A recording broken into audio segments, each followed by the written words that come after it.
Good evening, night owls, and welcome to Whisper Crowley, the place where stories linger long after the lights go out. Tonight, we prepared chilling tales paired with the soothing sound of rain to ignite your imagination and make your heart race. If you feel the cold creeping in, tap that like button. It helps keep the shadows alive. Tell us in the comments where you're listening from or share the scariest moment that sent shivers down your spine. Don't forget to subscribe. You wouldn't want to miss what lurks in the darkness ahead. I've always been the kind of person who believes in logic. I never liked to delve too deep into things that didn't make sense, preferring simple explanations and straightforward solutions. But that day, that one small mark on my car changed everything. It started with a simple question: how did it get there? I was coming back from work late in the evening. The parking lot was almost empty, just a few cars scattered around. The dim yellow lights flickered above me, casting long shadows on the ground. As I reached my car, I noticed something strange. There, right on the hood, was a deep scratch. At first, I thought it was nothing, maybe just a careless mistake by someone who had parked too close. But then I looked closer. The scratch wasn't random. It wasn't a typical scrape from a nearby object. It looked deliberate, like someone had carved something into the metal. As I traced my fingers along the edge, my heart skipped a beat. The shape of the scratch became clear. It said only one word: B. I froze. I couldn't make sense of it. I knew that word. It was Ukrainian, meaning beware, but there was no reason for it to be there. The parking lot had cameras, yet none of them had caught anything unusual. The footage was clear, showing no movement around my car. I stepped back, feeling a chill run down my spine.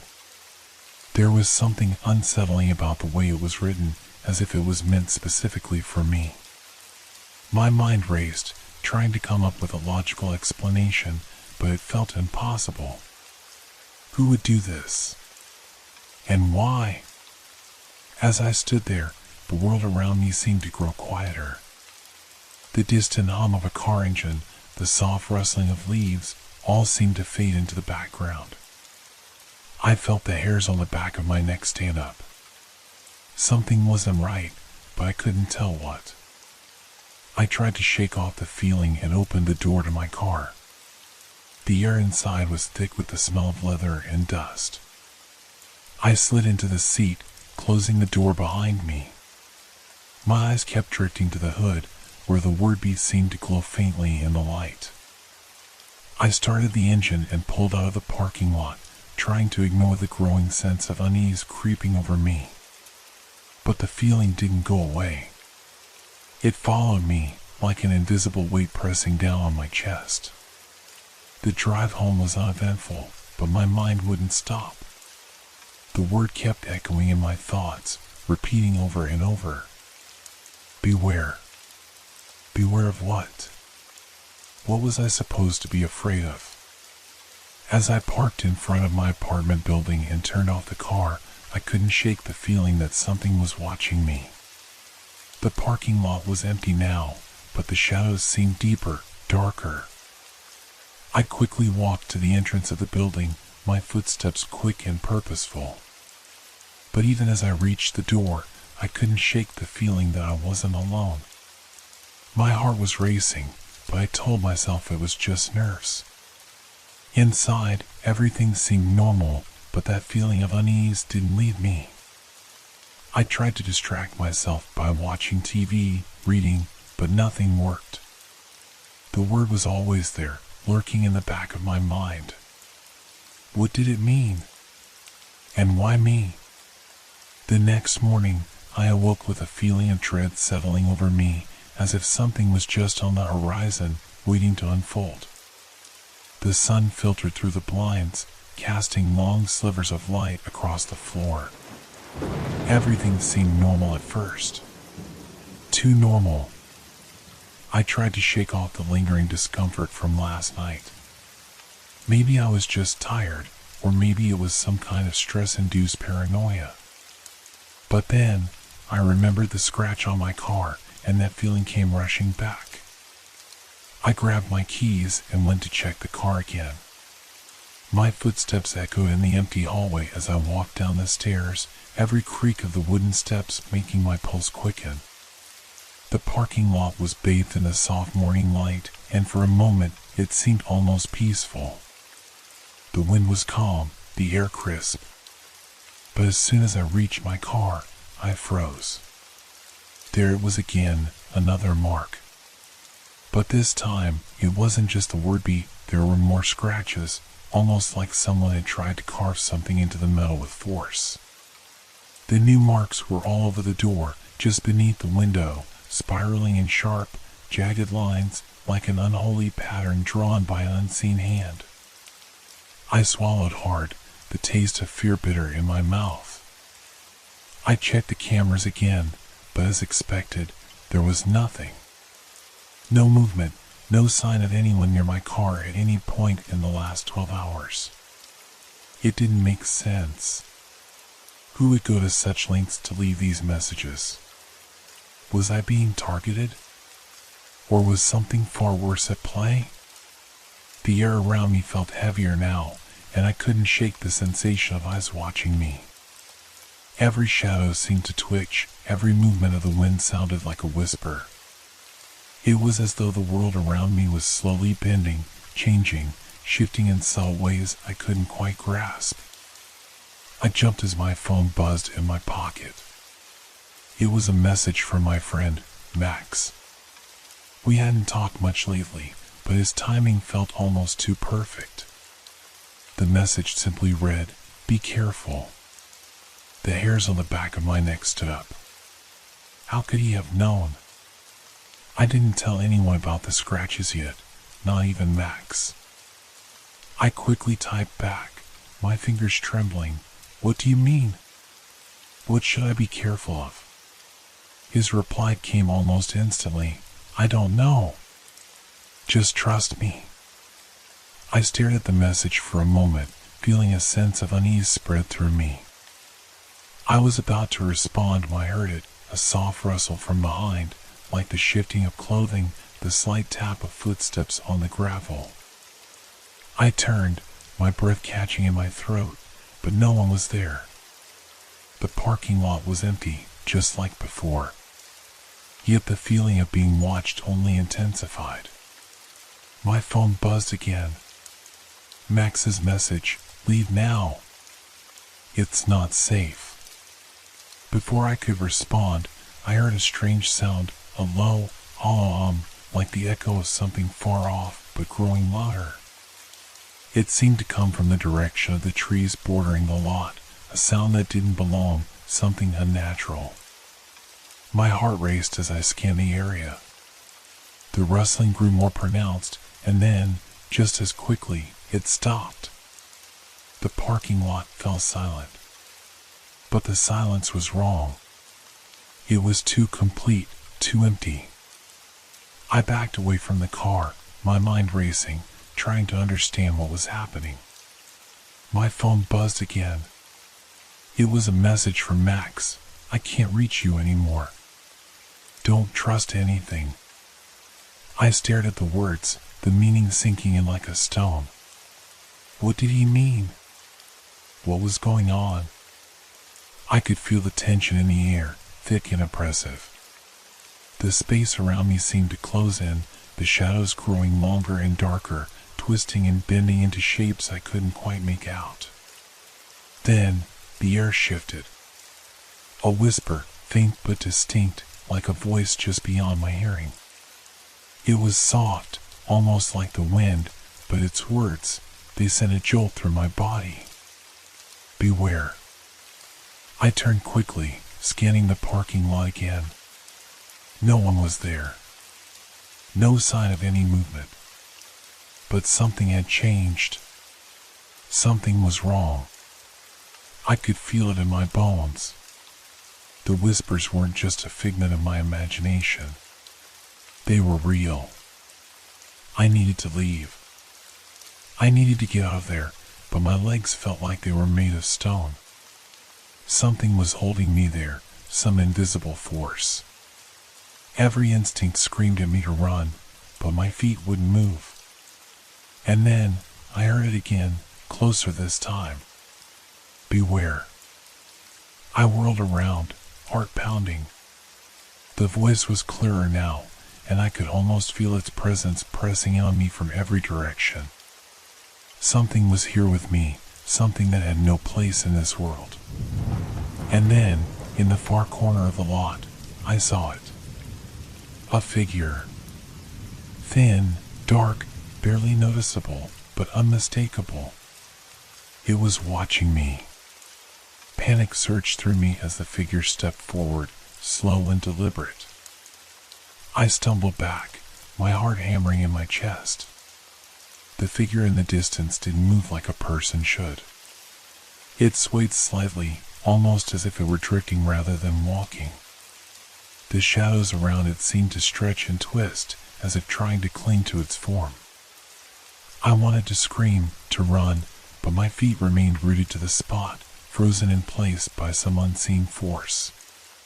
The figure didn't get any closer, yet I could feel it getting nearer, its presence growing heavier, more suffocating.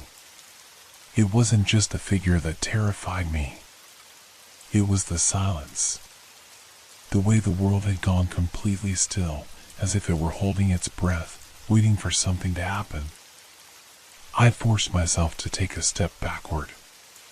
The movement felt unnatural, like pushing against the weight of water.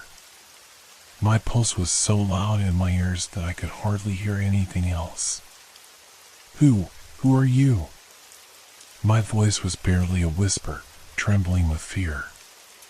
The figure didn't respond. It just stood there, unmoving, its shape faint against the backdrop of trees, as though it was somehow fading into the darkness. Yet, I could feel its eyes on me, piercing through the space between us. There was no escape. And then, as if the figure had read my thoughts, it started to move. But it didn't move forward. It just shifted. Like it was in two places at once, stretching its form from one side of the lot to the other in a blink. The world around me warped, the shadows bending and twisting in unnatural ways. I gasped and stumbled backward, my breath coming in short, panic bursts. My phone buzzed again, the sharp vibration cutting through the tension like a knife. Max's message, "It's coming." Before I could even comprehend the words, the figure moved again, but this time it wasn't just swaying. It was walking toward me, slowly, deliberately. Every step it took sent a ripple through the air, a shiver that seemed to make the very ground beneath my feet tremble. I turned, desperation clawing at my insides, and finally managed to break free of the paralysis that had gripped me. I ran. My legs moved without thinking, as if they were the only things that still made sense in a world turned upside down. The parking lot seemed to stretch endlessly before me, the path to the exit miles away. My breath was ragged, my body begging for relief, but every step I took felt like I was wading through thick fog. The air pressed against me, heavier than before. I glanced over my shoulder, half expecting to see the figure looming just behind me, but there was nothing there. The lot was empty again, silent. Too silent. The hum was back, growing louder, like a constant, vibrating presence in the air. It wasn't just a noise anymore, it felt like it was inside my head, inside my chest, reverberating in my bones. Each pulse of the hum seemed to send shivers down my spine, and my breath came in ragged gasps, the world around me spinning. I glanced over my shoulder again, my heart pounding in my throat. The parking lot was still empty. Nothing seemed out of place. But the hum was there, always there, pressing in like an invisible weight, and I knew something was following me. I turned my focus back ahead. My car was still parked a few yards away, but it felt like a lifetime's distance. The closer I got, the heavier the air became, the shadows deeper, stretching like fingers reaching for me. And then, a sound that froze me in place. A footstep. Not far from me, just behind the line of trees. A single, soft step that cut through the hum, sharp and distinct. I jerked my head to the side, scanning the darkness, but there was no one there. I felt like I was losing my grip on reality. My mind raced, trying to hold on to logic, but everything around me was unraveling. The very air seemed to change, the atmosphere thick with something wrong, something unnatural. I couldn't breathe. I couldn't think. All I could do was run, my legs moving faster now, fueled by pure instinct. The closer I got to the car, the louder the hum became, until it was deafening. It filled every corner of my mind, drowning out everything else. I fumbled for the keys in my pocket, my hands slick with sweat. But the keys weren't there. They were gone. Panic surged through me, and I stumbled to a stop. My heart pounded in my chest, my breath coming in shallow bursts. My hands were shaking uncontrollably as I felt through my pockets again. Nothing. I spun around. The figure from earlier was closer now. I hadn't seen it move, but there it was, standing at the edge of the lot. Its shape was clearer now, more distinct. A figure cloaked in shadows, standing perfectly still, watching me with an intensity that felt like it was searing through my soul. I turned back to the car, desperation clawing at me. I needed to get in. I needed to escape. But there was nothing I could do. The keys weren't there. The hum was now all-consuming. It wasn't a noise anymore. It was a presence, surrounding me, pressing on every side. I felt it in my ears, in my chest, in my very skin. And the figure, it was closer now, taking slow, deliberate steps toward me. Its movement was unnatural, like it wasn't bound by the same rules as the rest of the world. "Get away from me," I whispered, my voice breaking. But the figure didn't respond. It just kept coming, its shape warping in the dim light, stretching and pulling as if it didn't belong in the world at all. My pulse raced. I had to do something. I turned and ran, my legs moving faster than I thought possible, my mind screaming at me to escape, to get as far away from this place as I could. The ground beneath me seemed to shift, the pavement no longer solid, like I was running through water.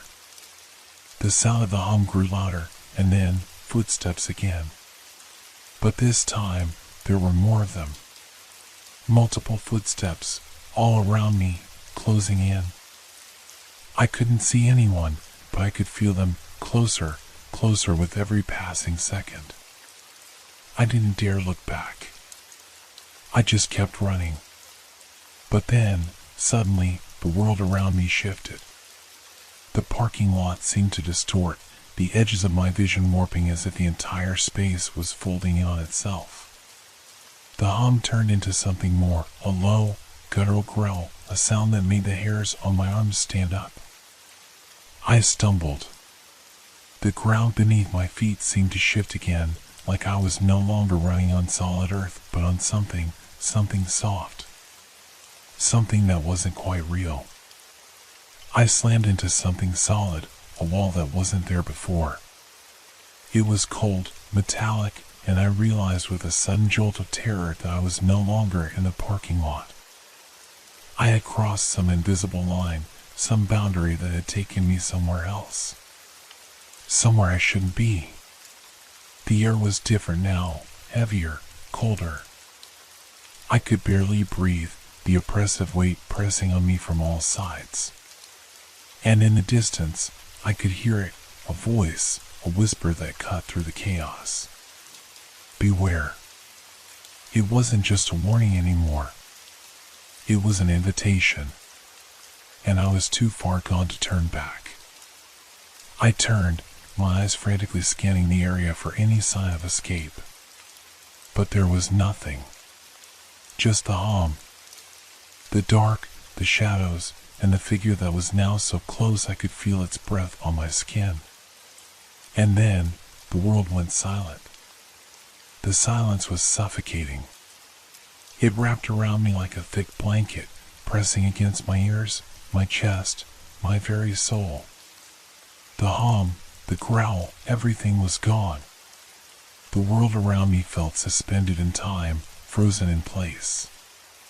But I couldn't shake the feeling that something was waiting for me, something just beyond the edges of this strange place I had wandered into. I stood there, my heart racing, my legs trembling beneath me. The air was cold now, the kind of cold that bites at your skin, the kind that makes your bones ache. But it wasn't just the temperature. It was the coldness of the space itself, an emptiness that seemed to stretch endlessly, far beyond the walls I couldn't see. The figure was still there, its form faint in the darkness, but unmistakable. It was watching me, but it wasn't moving. Not yet. I backed away, instinctively looking for a way out. But the more I tried to find an exit, the more I realized there was no escape. The landscape around me was distorted, shifting, like a nightmare where the rules of reality didn't apply. No matter which direction I turned, there was no way forward, no way back. Only the figure, the cold, and the darkness. And then, just as I thought I might lose my grip on sanity, I heard it. A whisper, barely audible at first, but it grew louder, closer. The voice was not the same as before. It was deeper, darker, more distorted, like it had passed through 1,000 layers of static before reaching my ears. Welcome. The word was simple, but the way it was said made my skin crawl. It wasn't just a voice. It was a presence, an entity that seemed to seep into the very fabric of the air around me. I wanted to scream, but my throat was dry, my voice caught somewhere deep inside. The figure moved then, not walking, but gliding, sliding through the air like it was made of smoke. It didn't take long for it to get closer. Closer. And closer. I wanted to turn and run again, but I couldn't move. My body was frozen, locked in place by some unseen force, just like before. The fear was suffocating, but there was something else now, something more than fear. It was a deep, gnawing realization, settling into my bones. I was not just being watched. I was being controlled. The figure wasn't just following me. It was leading me somewhere. Somewhere it wanted me to go. Come, the voice whispered, now right next to me, so close I could feel the words vibrating through my body. It's time. The darkness around me seemed to swell, pulling me toward it, wrapping around me like tendrils. I was being drawn in, against my will, toward the very thing that had been chasing me, toward whatever this thing was. I couldn't fight it anymore. I didn't have the strength. With a final, defeated breath, I stepped forward, drawn in by the force that had consumed me. The shadows closed in around me, swirling like a vortex, swallowing everything in their path. The world became a blur, a smear of dark shapes and indistinct sounds. And then, there was nothing. I don't know how long it was before I opened my eyes again. I couldn't tell if I had been unconscious for seconds, minutes, or hours. All I knew was that I was no longer in the parking lot. No longer in the place where everything had started. I was somewhere else. The air was thick with a strange, metallic scent. The ground beneath me was cold and unyielding, a smooth surface that stretched out in all directions. The sky, if you could call it that, was a deep, unnatural shade of black, like it had been torn open. I stood, my legs shaky but functional, my mind still reeling from what had just happened. The figure was gone, but the sense of something watching me remained, like a presence that was always there, even if it couldn't be seen. In the distance, I saw something. A light. Faint, distant, but real. Without thinking, I started moving toward it, my steps slow and unsteady. The ground felt wrong under my feet, but I kept going. The light beckoned, an answer to the emptiness that surrounded me. It was my only way forward, my only hope. As I walked, the hum returned. But this time, it wasn't just a sound. It was a force, vibrating through the air, through my very body. The closer I got to the light, the louder the hum became, until it was so intense I could feel it inside my chest.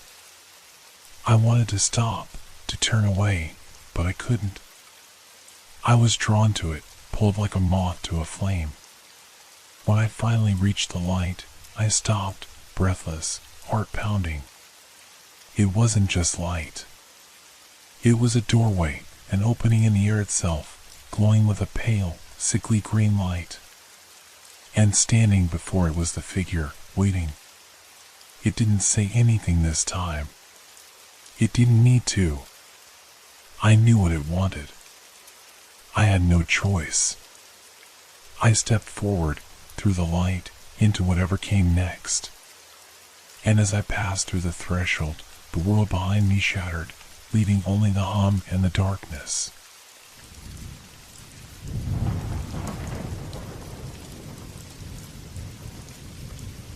Have you ever heard a song that seemed to reach right into your soul, a melody that felt like it belonged to another time? A song you thought you'd forgotten, only for it to resurface when you least expected it? And when it does, it feels almost as if the universe is trying to tell you something. It's funny how music can do that to you. How it can bring back memories you didn't even know you had, how it can stir emotions you've buried deep inside. But what if that song didn't come from the past you remember? What if it came from somewhere else entirely? I found the cassette on a rainy afternoon a few weeks after I had moved into the old house. It had been a quiet, lonely place, the kind of house that creaks and groans with the weight of time.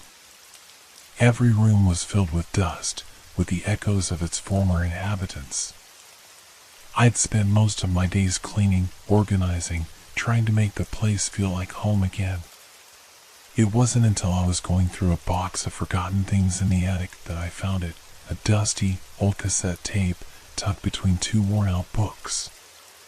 The tape was simple, plain, no fancy packaging, no label, just a single piece of masking tape with my name scrawled in messy handwriting. At first, I thought it was some mistake. A mix-up. Maybe it had been left behind by the previous owners. But when I held it in my hands, a strange sense of déjà vu washed over me. I didn't recognize the handwriting, but the name, my name, felt like it had been carved into the very fabric of my memory. I had never seen this tape before. Never heard of it. Yet there was something in me, something deep down, that recognized it. The old, worn look of the cassette, the weight of it in my palm, it felt familiar. Almost as if I had been waiting for it. Curiosity got the best of me. I found an old cassette player in one of the closets and inserted the tape. The machine whirred to life with a soft click, and the first few seconds were filled with static, followed by a crackling sound. And then the music began. It was a melody I hadn't heard in years. No, it was a melody I hadn't heard since I was a child. A soft, haunting tune that I had forgotten completely, but now that it played, I could remember it all. The music flowed through me, flooding my senses with a strange comfort, mixed with an underlying sense of unease. The tune was simple, with a gentle piano that seemed to echo in the empty house, a faint voice humming along in the background as though it were singing just for me. But as the music continued, I began to feel something I hadn't expected, a chill creeping up my spine. I stopped for a moment, pulling the tape from the player, unsure of what I had just heard. There was no mistaking it. This song had come from my past, from a time I had tried to forget. But how? I hadn't heard this song in years. It had faded from my memory long ago. So how could it have appeared in the attic, in a box I had never seen before? I wasn't sure what to make of it. There was something about the whole thing that felt wrong, as if the music had opened a door to something I wasn't meant to find. I sat there, staring at the cassette tape in my hand, a mix of fascination and dread swirling inside me. It wasn't just the song that had unsettled me, it was the fact that the tape had my name on it. A name that I hadn't written. A name that shouldn't have been there. I looked around the attic, the old beams casting long shadows against the walls. The house was silent, too silent, as if waiting for something to happen. And then I heard it, the faintest sound, almost imperceptible at first. A whisper, as if someone were calling my name. I turned toward the doorway, but there was no one there. Just the shadows. And the song. The melody played again in my mind, repeating over and over, as if it were stuck in my head. A part of me wanted to believe it was just my imagination, just the noise of an old house settling. But deep down, I knew something wasn't right. This wasn't just some random discovery. The tape wasn't just a piece of the past. It was a message. A message meant for me. I didn't know what it meant or why I was the one who found it. But I felt it in my bones. Whatever this tape was, it was more than a song. It was a key to something. Something hidden. Something waiting to be uncovered. And I couldn't shake the feeling that I was about to find out what it was. The days after I found the cassette were filled with a strange sense of unease. I couldn't stop thinking about this song, about the eerie familiarity that had sparked within me. It wasn't just the melody that haunted me, it was the feeling that came with it. A coldness that seemed to seep into my very thoughts, like something was just beyond my reach, watching, waiting. I couldn't remember when I'd heard the song before, but it felt like a forgotten part of me, buried deep in the corners of my childhood. The way it made me feel, calm, yet on edge, was impossible to shake.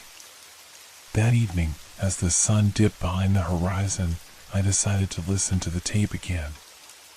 My fingers trembled slightly as I inserted the cassette into the old player. The soft whirring of the machine seemed louder this time, almost menacing.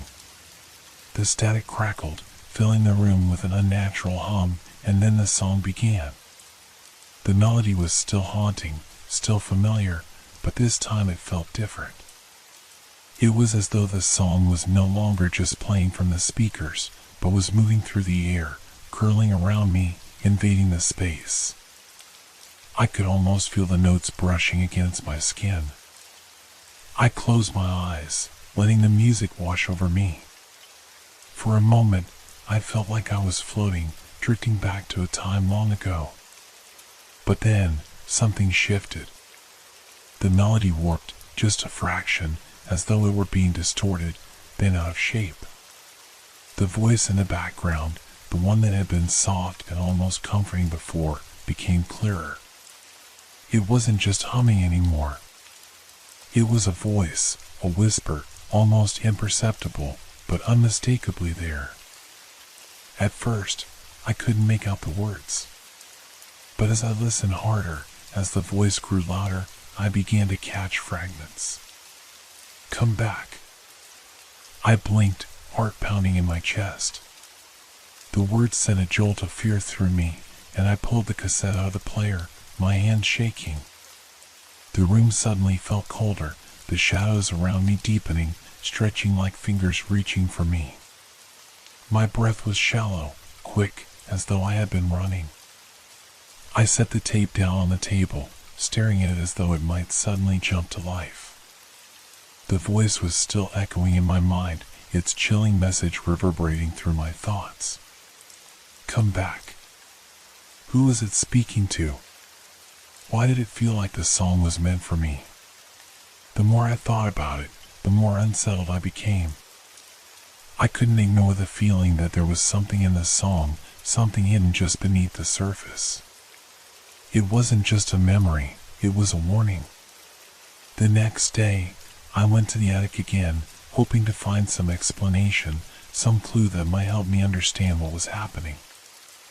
I searched through the boxes, the old furniture, and the forgotten relics of the past, but there was nothing except more dust and silence. It wasn't until I turned back toward the corner of the attic that I saw it, a small, wooden box hidden beneath a pile of old newspapers. The box looked old, older than anything else in the attic. Its surface was worn, chipped in places, but it was carefully crafted, intricately carved with symbols that looked almost familiar. I reached for it, the hairs on the back of my neck standing up. It felt wrong, but I couldn't stop myself. As my fingers brushed against the wood, the same chill I'd felt when I first heard the song washed over me. I pulled the box out from the pile and opened it. Inside, there was a photograph, a black and white photo of a woman holding a child. The woman looked vaguely familiar, but I couldn't place her. The child, however, was unmistakable. It was me. I gasped, my breath catching in my throat. The image was old, but the child in the picture looked no older than 5 or 6. I had never seen this photo before. My mind raced, trying to piece together the connection. How could this be? I didn't recognize the woman, but the child. I was the child. A scrap of paper fell out of the box, a note written in the same messy handwriting as the one on the cassette tape. I unfolded it, my hands trembling. It read, "You have to remember. You have to come back. It's time." I felt my knees give way, and I sank to the floor, clutching the photograph and the note to my chest. My heart was pounding so hard I thought it might burst. The words, the music, the photograph, all of it was leading me towards something. Something I wasn't ready to face. The voice in the song wasn't just an echo of the past. It was calling me, pulling me into something I didn't understand, something I wasn't sure I wanted to understand. But the more I tried to ignore it, the more it consumed me. And as I sat there, staring at the photograph of myself as a child, the feeling of being watched returned, stronger this time, more oppressive. The shadows in the attic seemed to move, creeping closer, filling the space. And then, from somewhere behind me, I heard the voice again. "Come back." This time, it wasn't a whisper. It was clear, urgent. It was right behind me. I spun around, my heart hammering in my chest. The attic was empty, as silent as it had been before. The shadows remained where they always had, stretched across the old beams and piles of forgotten things. The air was thick with dust, the musty scent of age, but there was no one there. No voice. No presence. But I couldn't shake the feeling that something was wrong. Something in the room had changed. My skin prickled, and the photograph in my hands felt colder than it had moments before, as though the paper itself were warning me, urging me to leave. I quickly shoved the photograph and the note back into the wooden box and slammed the lid shut. But as I reached for the box, something caught my eye, a faint glimmer of light at the far end of the attic, just beyond the beams. It wasn't natural. It wasn't the soft glow of daylight filtering through the windows. It was something else, something that shouldn't be there. I took a hesitant step toward it, my breath catching in my throat. The light flickered, almost as if it were breathing, pulsing in the darkness. With each step I took, the light grew brighter, and I felt an odd pull, a magnetic force that seemed to draw me in. My feet moved on their own, and I found myself walking toward it without thinking. The closer I got, the more the air seemed to change. It was heavy now, thick with tension, suffocating. I felt as though I were walking through water, as though the light were a beacon that was both guiding and trapping me. Finally, I reached the source of the light. It wasn't a lamp or a bulb, as I had expected.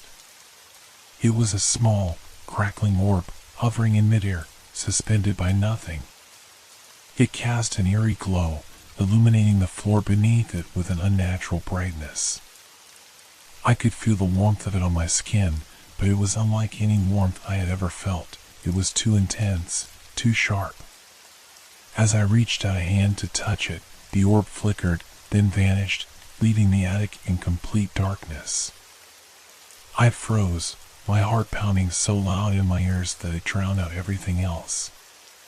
There was no sound, no movement, only the sound of my own breath, shaky and uneven in the silence. I turned, but as I did, I saw something, or rather, someone, standing in the doorway of the attic. It was the woman from the photograph. I gasped, stumbling backward, my mind racing. She was the same woman, the one who had been holding me as a child, except now, she was older. Her features were twisted, her skin pale, almost translucent. She stood perfectly still, her eyes locked onto mine with an intensity that sent a chill through my entire body. Her mouth moved, but no words came out. Her lips formed the shape of something I couldn't hear, her face contorted in a silent scream. The air around her rippled, distorting the space like a heat wave. And then, slowly, she lifted a hand and pointed directly at me. "Come back." The voice came again, this time louder, clearer. It was hers. It was the same voice I had heard in the song, the same voice that had whispered in my ear. But now it was full of urgency, full of desperation. I wanted to run. I wanted to scream. But my legs wouldn't move. My body was frozen, paralyzed by the intensity of her gaze, by the impossibility of what I was seeing. She didn't belong here. She didn't belong in this world, in this time. Yet, there she was, more real than anything I had ever known. The room seemed to shrink around me, the walls closing in, the shadows growing darker. The attic, which had once been a place of forgotten things, now felt like a trap, like something was waiting for me to step into its clutches. The woman began to move toward me, her steps slow, deliberate, as if she were walking through water. With each step she took, the air grew colder. Her eyes never left mine, and I could feel the weight of her gaze, pulling at me, dragging me closer to her. I tried to take a step back, but my feet wouldn't obey. It was like I was stuck, caught in the web of this place, this moment. I couldn't escape.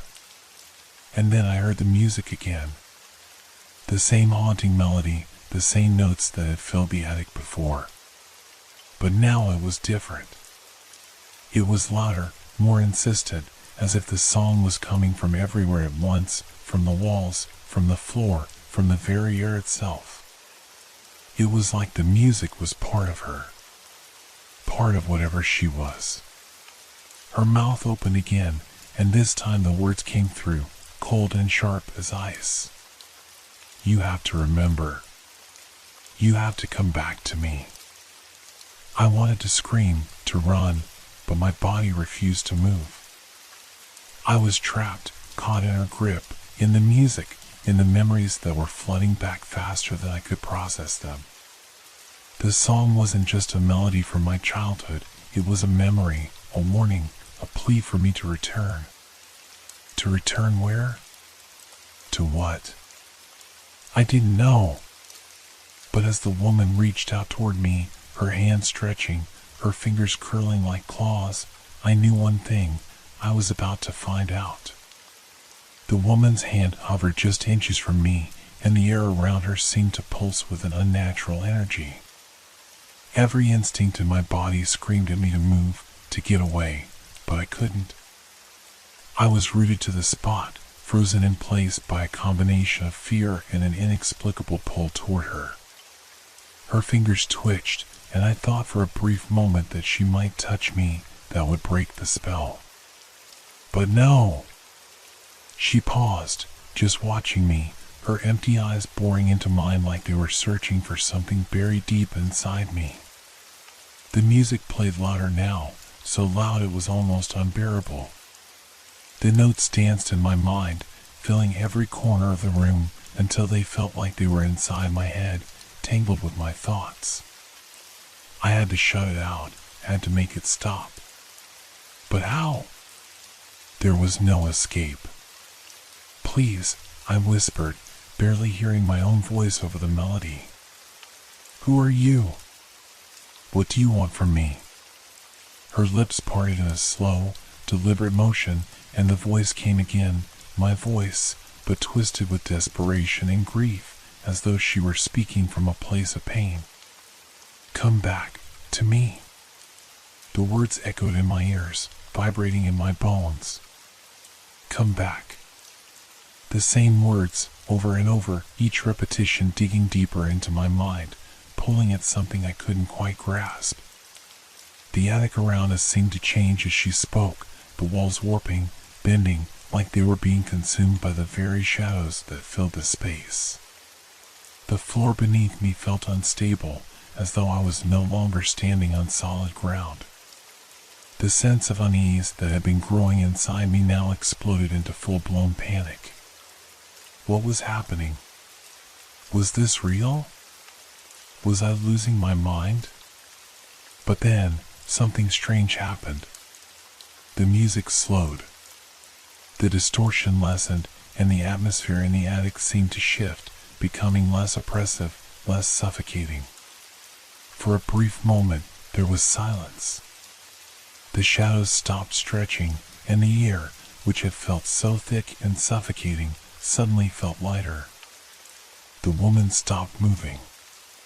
Her hand fell to her side, and for the first time, her eyes softened, just for a moment. It was as if she were hesitating, as if she were waiting for me to understand something. The stillness stretched on, and I took a tentative step back. My mind was racing, trying to process what was happening. She didn't look threatening anymore. But there was something in her presence, something deeply unsettling, that I couldn't shake. Then, without warning, she spoke again, her voice almost gentle now, though it still carried the same haunting weight. "You're not ready yet, but you will be. Soon." The words hung in the air like an unanswered question. They made no sense. What did she mean? What was I supposed to be ready for? I felt like I was on the edge of a precipice, teetering on the brink of something that was just out of reach, something that I wasn't prepared to face. But before I could say anything else, she took a step back. Slowly, deliberately. She didn't speak. She just moved. And the shadows around her seemed to retreat with her, folding back into the walls as if she were never there. The light in the room flickered once more, and then, just like that, she was gone. Vanished. The attic was silent again, the music finally stopping as if it had never existed. I stood there, my breath shallow, my body trembling. The photograph and the note were still in my hands, and I hadn't even realized I'd grabbed them. The box lay discarded at my feet, its contents spilled across the floor. But there was no sign of her, no lingering presence, no trace of her existence. It was as though she had never been there at all. But I knew that wasn't true. I knew what I had seen. I knew the voice had been real. The woman, the song, the feeling of being pulled into something dark and unknown, it was all too real to ignore. I stumbled backward, clutching the photograph and the note tightly against my chest. My mind was spinning. There had to be an explanation for all of this. I had to make sense of it. But no matter how hard I tried, one thought kept repeating itself, louder than the rest. Come back to me. Was this a warning? A call to remember something long forgotten? Or something darker? I didn't know, but I wasn't sure I wanted to find out. The rest of the evening passed in a blur. I couldn't focus on anything. The house seemed to grow quieter, emptier as the hours stretched on. It was as if the walls themselves had absorbed the strange energy that had filled the attic, and now everything felt hollow, distant. I didn't sleep that night.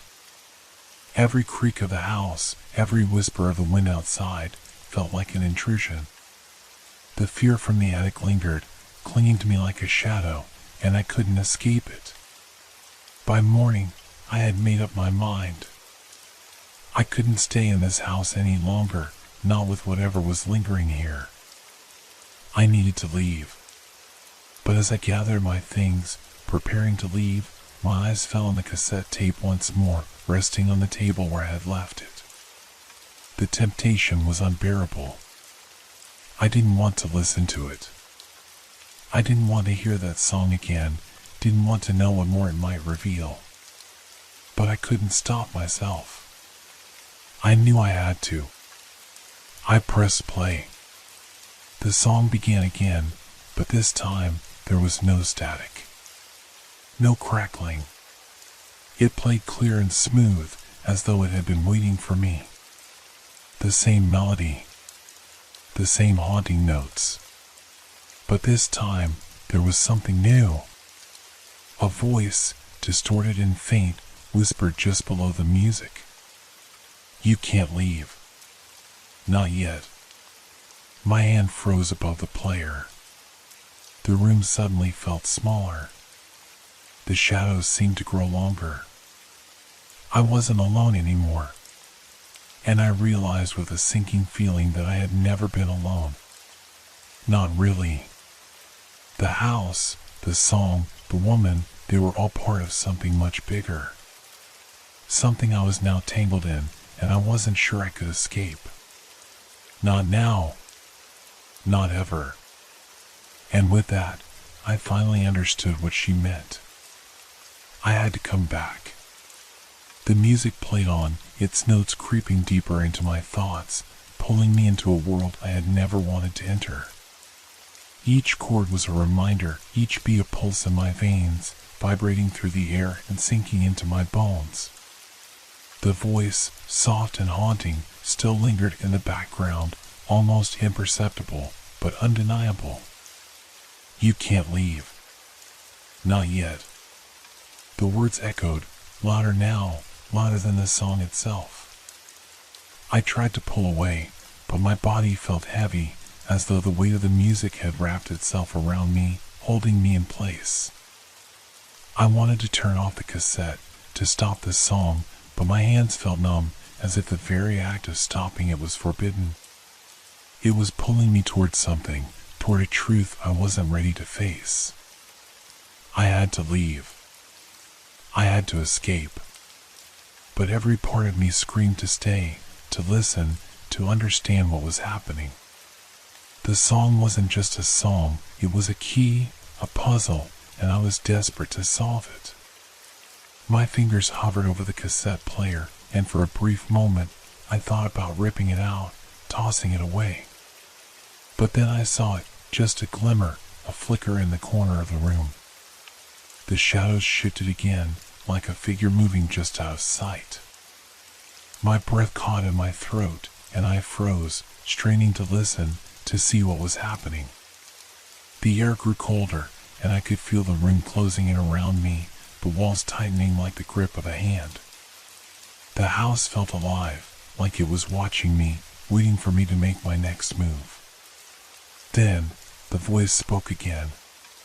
But this time, it wasn't a whisper. "Come back to me." The words were clear now, sharp and commanding. They were no longer a plea. They were an order. A demand. I wanted to scream, to throw the tape out of the room, to rip away the strange connection between the past and present that had ensnared me. But I couldn't. Something inside me, something deep, something ancient, kept me rooted to the spot. The song wasn't just music anymore. It was part of me, part of my story. Part of something I couldn't remember, but knew I had to understand. And then, as though the air itself had finally split open, the truth hit me. It was the attic. The attic, with the old boxes and the forgotten things. The place I had been drawn to. The place where everything had begun. I had forgotten so much that I never knew I had forgotten. But now I remembered. The woman in the photograph, the song on the cassette, the voice calling out to me, it was all tied to that attic. That space. That memory. She had been waiting for me. Waiting for me to remember. I needed to go back. I didn't want to, but I knew I had no choice. The pull was undeniable, the connection to the attic, to her, too strong to ignore. I was no longer just a visitor in this house. I was part of it, a piece of the story that had been left unfinished.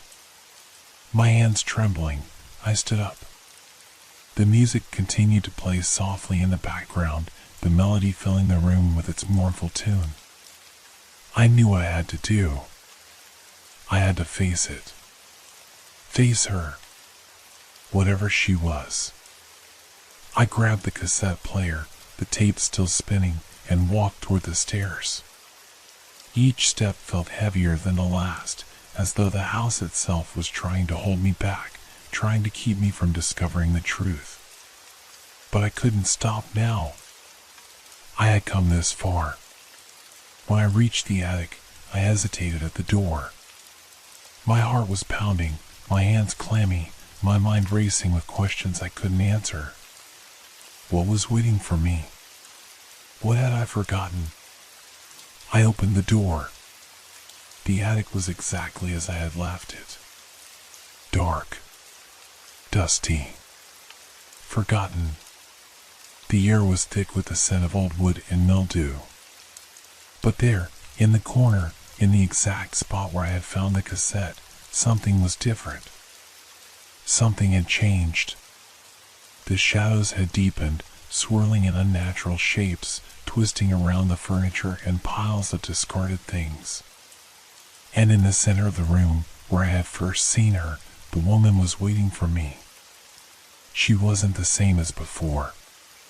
She was different. Her features were sharper, her eyes darker, almost hollow.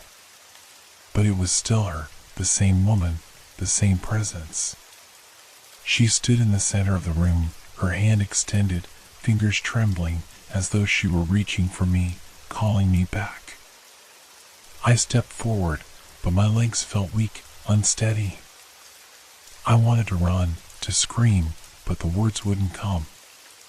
There was something about her, something I couldn't explain, that drew me closer.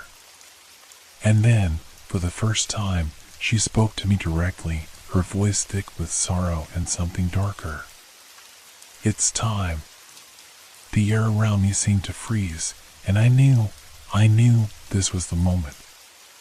The moment when everything would make sense. The moment when I would finally remember. The moment when I would know why she had been waiting for me all this time. I reached out my hand. Her eyes locked onto mine, her expression softening for a split second before she spoke again. Come back to me. Come back to who you were. Her words filled the space between us, and in that moment, I understood. I wasn't just a visitor. I wasn't just someone who had stumbled upon a forgotten memory. I had been here before. I had lived this story before. I had been her. And now I was coming back.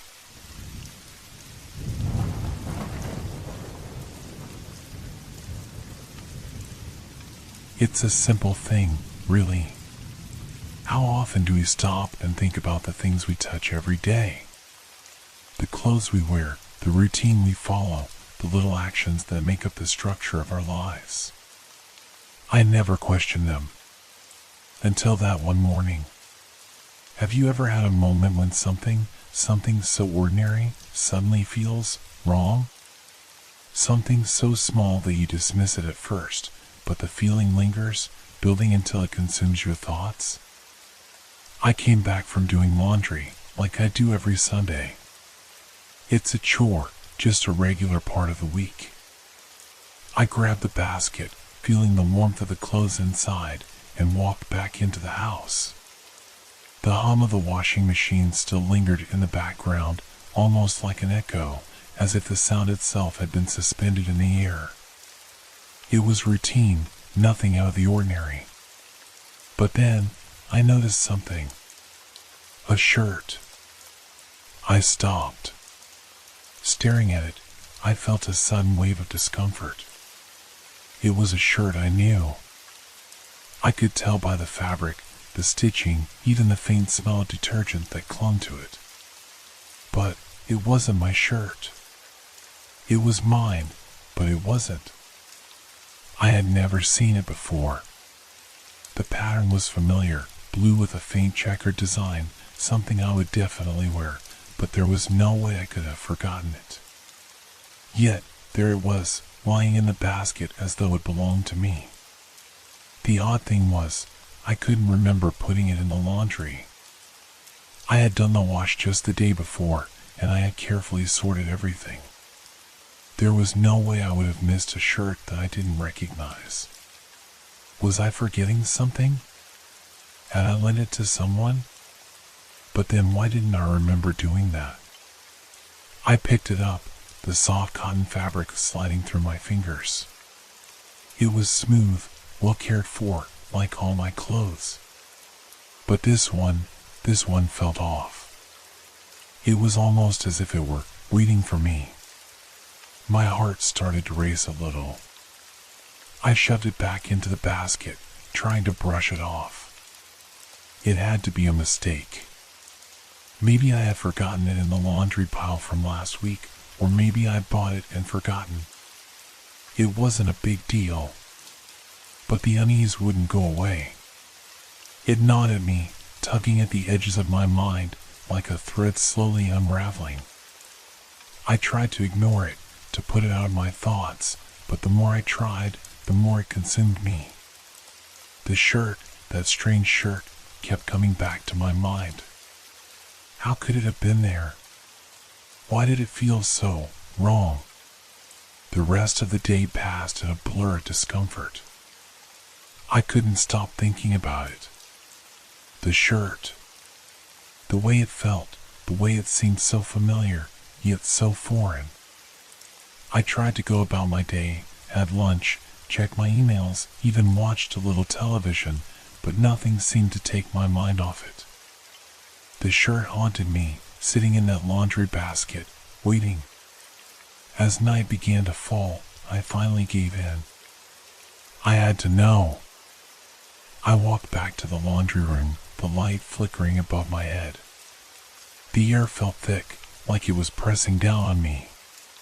The basket sat there in the corner of the room, as still and silent as ever. I approached it cautiously, like I was approaching a stranger, unsure if I was going to be greeted with familiarity or something I couldn't understand.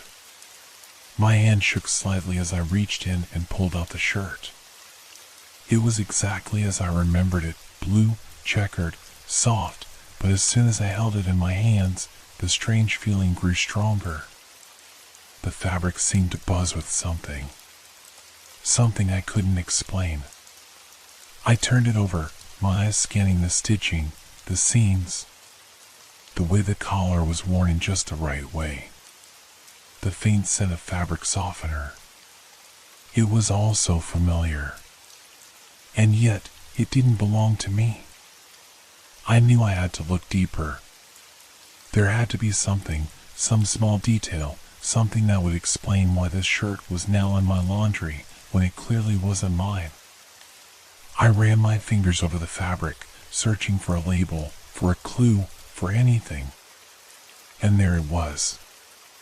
A small tag, tucked just beneath the collar, with my name written on it. Not in a handwriting I recognized, but in the same font I had used many times before. My name, written clearly, undeniably. I dropped the shirt, my heart racing. My head spun. How could this be? How could a shirt that I didn't remember owning have my name on it? How could it feel like it was meant for me, when I knew for certain that I had never seen it before? The room suddenly felt smaller, the walls closing in around me. I took a deep breath, trying to steady myself. Maybe I was just tired. Maybe it was some sort of mistake, some random mix-up. But that didn't explain the feeling gnawing at the back of my mind. That didn't explain why it felt like the shirt knew something I didn't. I picked it up again, staring at it with a mix of fear and confusion. I turned it over, studying every detail, trying to find something, anything that would help me understand. The feeling didn't go away. It only grew stronger. There was something I wasn't seeing. Something hidden beneath the fabric. Something about the shirt, about the way it was woven into my life. And that's when I heard it. A faint sound. A rustle, barely noticeable, as if the shirt were moving on its own. I froze. The rustling grew louder, and my eyes widened as I watched in disbelief. The shirt twitched in my hands like it was alive. Like it was waiting for something. Like it was waiting for me to do something. And then, in the eerie silence that followed, I realized with a growing sense of horror that I wasn't alone in the room anymore. The sound wasn't just the shirt moving. Someone, or something, was standing behind me. I didn't dare turn around. The hairs on the back of my neck prickled, and my heart hammered in my chest. The rustling stopped, but the air was thick now, heavy, suffocating, like I couldn't breathe properly. Something was wrong. I could feel it. My body screamed for me to move, to escape, but I was paralyzed. Frozen in place. I held the shirt, its soft fabric still shifting slightly in my hands. I couldn't make sense of it. Why had it moved? Why had I felt another presence? Slowly, almost imperceptibly, I shifted my gaze toward the doorway. There was nothing there, just the dim glow from the hallway light spilling into the room. The space felt empty. Still. But the feeling in my gut, this awful, gnawing sense of being watched, had only intensified. I swallowed hard, willing myself to think logically. Maybe it was just a trick of the light, the way the shadows played off the walls. Maybe the fabric had caught a draft and moved on its own. That was possible, right? But the problem wasn't just the shirt. The problem was me. I had to know what was happening. My fingers tightened around the shirt, as if trying to anchor myself to something familiar. The tag with my name on it, how could I ignore that? I had never seen it before. It wasn't from any of my old clothes, not from anything I remembered buying. It was something new. Something foreign. I glanced again at the doorway. Still empty. But as I looked back at the shirt, I felt it, the feeling of being pulled. As though the shirt itself was drawing me in, urging me to look deeper. My chest tightened with dread. I set the shirt down gently on the table, my eyes never leaving it. There was something about it that wasn't right. something I couldn't place. Suddenly, I heard the faintest noise, a whisper, too soft to be real. It was like a breeze carrying a word from another time, but when I strained to listen, I couldn't make out the sound. My breath hitched. There it was again. Come closer. The voice was barely there, like a whisper in the back of my mind, but it was clear enough. Clear enough to make my pulse spike in alarm. I looked around the room, my eyes darting over the corners, but still I saw nothing. The silence returned, but now it felt thick, like I was suffocating under it. I had to leave. I had to get out of here. But my legs wouldn't move. My body was frozen, trapped in place by the whispering voice, by the shirt that was still lying on the table. I looked back at it, drawn once more. The shirt was still. Too still. The edges of the fabric were almost perfectly flat, but I could have sworn the contours had shifted, like something was hidden within the folds, something alive. Come closer. The voice again, clearer this time. And as I heard it, I felt a chill brush against my neck, as if someone, something, was standing just behind me. That was it. I couldn't take it anymore. I turned quickly, my heart racing, expecting to see someone there. But there was nothing. The room was still empty, the faint glow of the hallway light casting long shadows across the floor. I forced myself to exhale, though my breath was shallow. Nothing was there. Nothing at all. I glanced back at the shirt one final time. It lay exactly where I had left it, but the unease inside me hadn't faded. The feeling of being watched was overwhelming now, pressing in on me from all sides. I grabbed the shirt and, without thinking, tossed it back into the laundry basket. The action felt instinctual, like I was throwing away something that didn't belong. But as the fabric landed in the basket with a soft rustle, I heard it again, louder this time. A faint whisper, almost like a sigh. Don't leave me. I froze, my breath catching in my throat. The words were clear, unmistakable, and for a moment, I felt a weight on my chest, like someone had placed their hand there. I spun around to face the room, my heart hammering. The whisper had come from nowhere, just the empty air around me. I grabbed the laundry basket, my hand shaking as I fumbled to pick it up. I wasn't sure where I was going, but I knew I had to get away from that shirt, from this place. I needed to escape this suffocating feeling that was closing in on me. I made my way to the door, but as I reached for the handle, I heard the rustling again. The shirt wasn't just lying in the basket anymore. It had moved. It was now folded neatly, as if someone had carefully placed it there, waiting for me. I took a step back, my mind racing. I didn't know how to explain it. How could a shirt move on its own? How could it feel so alive? But I had no more time to think. The walls around me seemed to shrink, the air growing colder. My breath formed a cloud of mist before me as I rushed to the door. Just as I was about to turn the knob, the whisper came again. You can't leave. The words seemed to vibrate through me, rattling my very bones. I turned quickly, but there was no time to react. The door slammed shut with a deafening bang, and the room plunged into darkness. I spun in place, disoriented, panic rising like bile in my throat. The shirt was no longer in the basket. It was back on the table, neatly folded, waiting. And then, before I could even move, the whisper grew louder, the voice clearer, more insistent. You can't leave me. Not now. Not ever. The air felt suffocating, the shadows closing in, as I realized with growing horror that I wasn't in control anymore. Whatever this was, whatever this shirt had become, it was pulling me deeper into something I couldn't understand. Something that didn't belong. Something that would never let me leave. My pulse thundered in my ears, drowning out everything else.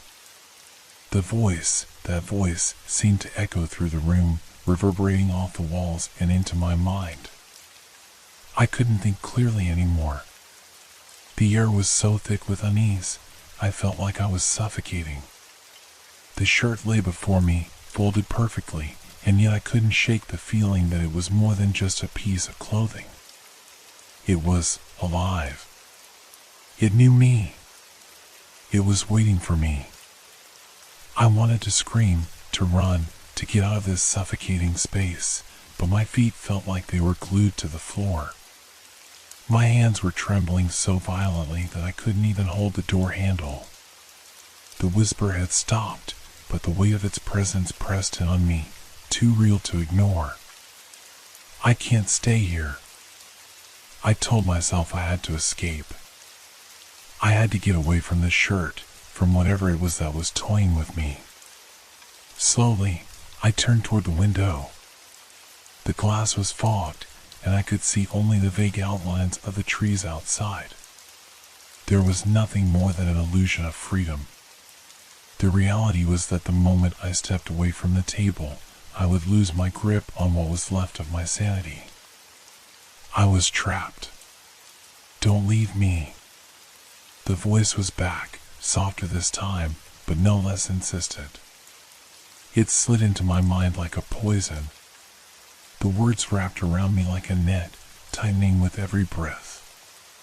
The room felt impossibly small now. It wasn't just the walls closing in. It was something more, something darker, something that had been here before I ever entered. Something that had waited. I reached out slowly, my hand trembling as I hovered over the shirt. The fabric was warm, almost unnaturally so, as if it had been soaked in heat. My fingers brushed against it, and I felt a strange pull, a magnetic force that I couldn't resist. It wasn't the shirt I had worn, not the one I remembered. This shirt was different. The texture was unfamiliar, the fabric smoother than I ever felt before. I swallowed hard, the cold sweat running down my spine. Put me on. The voice, clearer now, a command, swept through me. My body moved on its own, pulling the shirt from the table. I could barely comprehend what was happening, but the instinct to follow it, to obey, was stronger than any fear. I slipped my arms through the sleeves, the fabric sliding over my skin with an almost eager sensation. As I did, I felt a strange shift. A ripple of energy flowed through me, from the shirt into my body, like I was being connected to something else. Something ancient. The sensation was electrifying. And terrifying. I stood frozen, my breath coming in shallow gasps, as I stared at my reflection in the darkened window. The shirt, the one that didn't belong, fit perfectly. It was as if it had been tailored for me. But that wasn't possible. It had never been mine.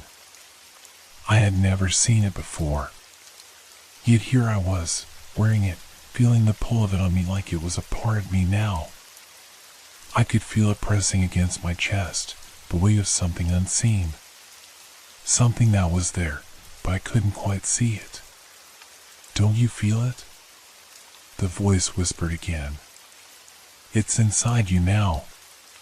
Inside both of us. I gasped as the words seemed to echo in my mind, repeating over and over until I couldn't think of anything else. I staggered back from the window, but as I turned, I caught sight of something, a shadow, moving in the corner of the room. It was a figure, standing still and silent. I couldn't see it clearly, but I knew it was there. My heart slammed against my chest as I turned back to the window. The reflection wasn't mine anymore. The face staring back at me was unfamiliar. It was smiling. No. I shook my head. It couldn't be. I wasn't imagining this. I wasn't. I turned around once more, fully expecting to see the figure behind me. But when I looked, the room was empty. There was no one there. No figure. No shadow. But the smile. It lingered in my mind. The reflection, the face that was not mine, it was still there, in my thoughts, watching me. Waiting for me. I stumbled backward, my body rebelling against the disorienting sensation of the shirt clinging to me, pulling me into its grip. I tried to pull it off, but it felt as though the fabric had fused with my skin. My hand slid over it, but it was no use. It was too tight, too much a part of me now. I could feel the fabric starting to move, almost as if it were breathing. Slowly, it shifted against my skin, a subtle motion that no fabric should have been able to make. You can't leave. You belong to me now.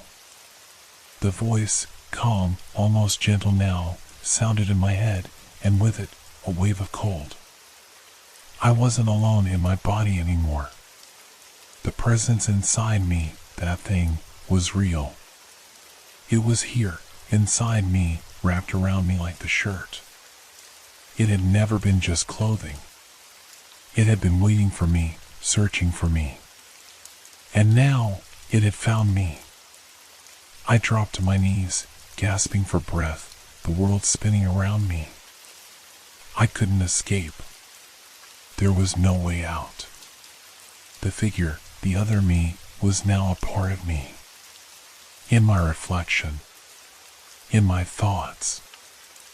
I felt its fingers on the inside of my mind, tightening, pulling me deeper. And I knew that I was lost. There was no returning from this. The shirt had claimed me, and now I was its. Forever. I woke with a start, gasping for air as if I had been submerged underwater. My chest heaved, and for a moment, I wasn't sure if I had been dreaming or if everything was real. The room looked the same, dim light filtering through the blinds, the walls closed in around me, but something was off. The shirt. I reached up instinctively, my fingers brushing against the fabric that still clung to my skin. It felt cold now, the warmth gone, but the sensation of it wrapping around me was all too real. It was no longer just a shirt. It was a part of me, fused with my body, like a second skin. And somehow, I knew it would never come off. I stood slowly, my body moving against my will, like I was being controlled by something far beyond my understanding. The voice, that voice, was gone, but its presence lingered, a shadow in the corner of my mind. You're not alone. I shook my head, trying to rid myself of the thought, but it refused to leave. The words echoed, soft but persistent, like a constant hum beneath my thoughts. It's only just beginning. I stumbled to the bathroom, desperate to see my reflection. The cold tiles beneath my feet felt like a distant memory as I reached for the mirror. But when I looked into it, the reflection was no longer just mine. The face staring back at me was unfamiliar, warped.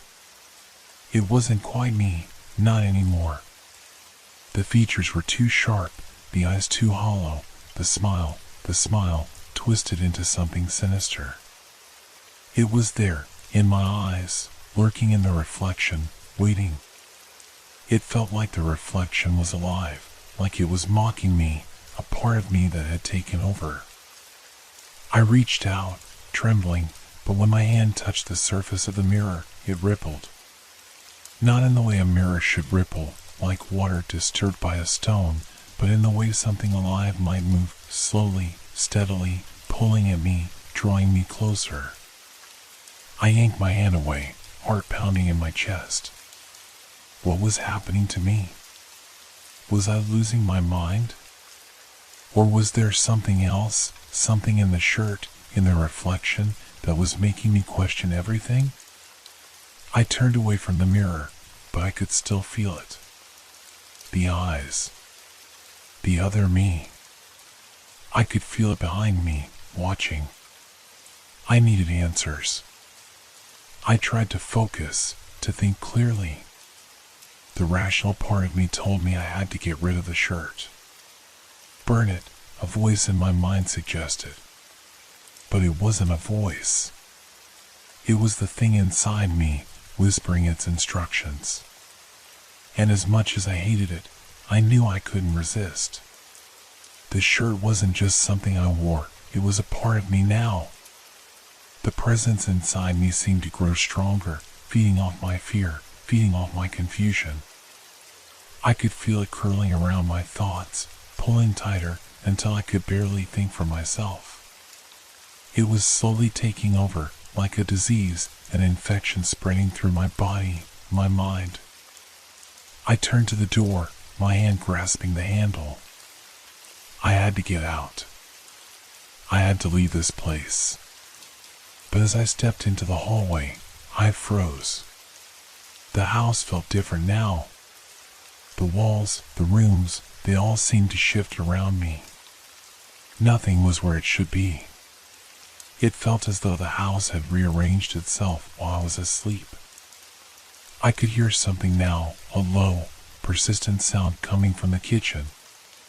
At first, it was almost inaudible, like the hum of an old appliance. But as I moved closer, it grew louder, more distinct.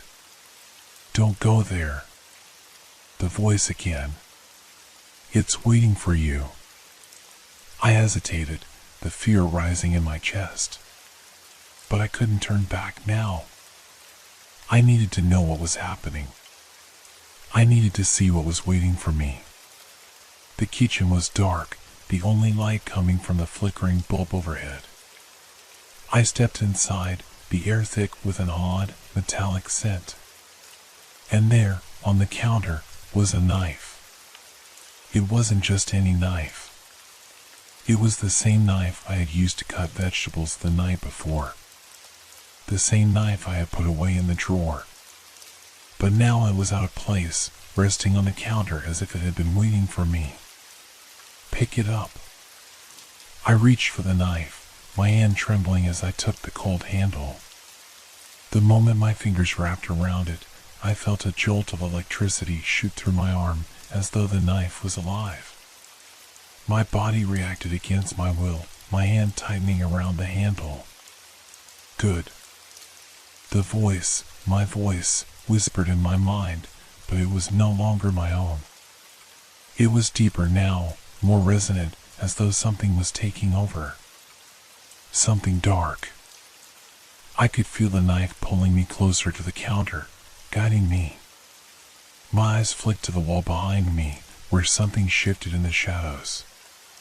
It was hard to see, but I could make out the outline of something moving. A figure. It was me. I gasped, stumbling backward, the knife still gripped tightly in my hand. My reflection, the reflection, was there, standing in the doorway, its eyes gleaming with that same sinister smile. It wasn't just in the mirror anymore. It was here, in the room with me, an extension of the shirt, of the presence that had taken root inside me. I tried to scream, but my throat was dry, my voice caught. The figure, I stepped forward, its feet making no sound on the floor. Its hand reached out, fingers brushing my cheek, and I shivered at the coldness of it. "You can't escape." I wanted to fight, to push it away, but my body wouldn't listen. I couldn't move. I was paralyzed, unable to do anything but watch as the figure took control. The knife in my hand trembled, as if waiting for something. Waiting for me to make the final decision. And then I understood. It wasn't me. Not anymore. It had taken everything, my identity, my thoughts, my body, and now it was in control. "You're mine now." The words echoed in my mind, and for the first time, I knew there was no escaping it. The reflection, the shirt, the knife, it had all been leading to this moment. I was already gone. And what was left? Something else. Something that wasn't me at all. I don't know how much time passed. Seconds? Minutes? Hours? The world outside felt like a distant memory, fading into the background as I stood frozen in the kitchen, unable to move, unable to think. The figure, the other me, moved with an eerie calmness, its hand never leaving my face, its cold fingers pressing against my skin like a reminder of how far I had fallen from myself. It's too late. The voice echoed through my mind, louder now, more insistent. It was everywhere, all-encompassing, and I could feel it deep within me, like it had always been there, waiting for the right moment to take over. But something shifted. A spark of resistance flickered deep inside me, buried beneath the overwhelming presence that had taken hold. A faint voice, my own, whispered, urging me to fight, to escape, to do anything to reclaim myself. I tried to move, to break free from the paralysis that gripped me. My body felt heavy, like it no longer belonged to me. But I wasn't ready to surrender completely. Not yet. I reached for the knife, still clenched in my hand, the cold metal sending a shockwave through my body. The figure, the thing that had taken my place, smiled at me, a twisted, knowing expression. You can't fight me. It was right. How could I fight something that had already claimed my mind, my body, my very soul? But I couldn't give up. Not like this. Not without a fight. I closed my eyes, gathering every last ounce of strength I had left. And then, in one desperate, frantic motion, I threw the knife. It sailed through the air, its blade gleaming in the dim light, and in the moment before it struck, I felt a rush of cold, a wave of pure dread. The figure disappeared. For a split second, everything was still. The kitchen, the house, the world outside, all of it hung in a perfect, terrifying silence. I opened my eyes, and the reflection was gone. The figure, the thing that had taken over, had vanished into the shadows, leaving me alone in the empty room. The knife lay on the floor, its blade embedded in the wall across from me, as if it had never been part of me in the first place. I fell to my knees, gasping for breath, my body trembling with exhaustion. Was it over? Had I really freed myself, or had I merely tricked myself into thinking I had? But the house felt different now. The air was heavier, thicker. There was a sense of finality in the silence, but it was not a peaceful silence. It was the kind of silence that held secrets that I wasn't sure I wanted to know. I stood, unsteady on my feet, and looked around. The kitchen was unchanged, but the feeling had shifted. The shadows seemed deeper now, the light dimmer. The world outside still felt distant, unreachable. And then I saw it. On the counter, right where the knife had been, was the shirt. The one that had started it all. It wasn't just lying there, it was alive. The fabric moved, as though it was breathing, pulsing with an energy I couldn't explain. I reached out to touch it, my fingers trembling, but just before I made contact, a voice, my own voice, whispered again. You can't escape. I froze. The voice was so familiar, so undeniable. It was mine, but it wasn't. It was the thing that had taken hold of me, and it was still here, still watching, still waiting. I looked back at the shirt, my heart pounding in my chest. The room seemed to close in around me, the walls pressing tighter, the air growing thicker. There was nowhere to run, nowhere to hide. And as the shirt seemed to writhe and shift on its own, I realized with a sinking dread that it had never truly left me. It was still a part of me, a dark, twisted part that would never let go. The reflection, the voice, the knife, they were only the beginning. There was no escaping it. Not now. It was in me. And it would always be in me.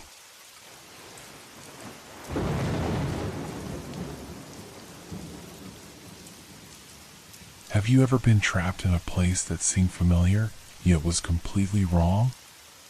Where nothing made sense, and every corner you turned only led you deeper into confusion? That was exactly how I felt when I entered room number 307 in the hotel. I had been traveling for hours, the bus ride long and uncomfortable, the fatigue of a tiring week weighing heavily on me. The moment I checked in, the receptionist smiled and handed me the key, her voice like static in my ears. I hadn't paid much attention. But when I stepped into the elevator, something about the entire building seemed off. It wasn't that the place looked abandoned or haunted, it was far more subtle than that. It was a sense of unease, a feeling that gnawed at the back of my mind, making me question if I had truly understood what was going on around me. As the elevator doors opened, I found myself staring at a long, narrow hallway. The walls were covered in dark wood paneling, the carpet thick, almost plush beneath my feet. There was something unsettling about the silence. The hum of the fluorescent lights overhead was the only sound, and it echoed louder than it should have. I turned the corner, my footsteps muffled by the carpeting, and arrived at room 307. The door was plain, ordinary even, with a brass handle that gleamed under the dim light. I unlocked it, not thinking much of it, and stepped inside. The room was unlike anything I had expected. At first glance, it seemed perfectly normal.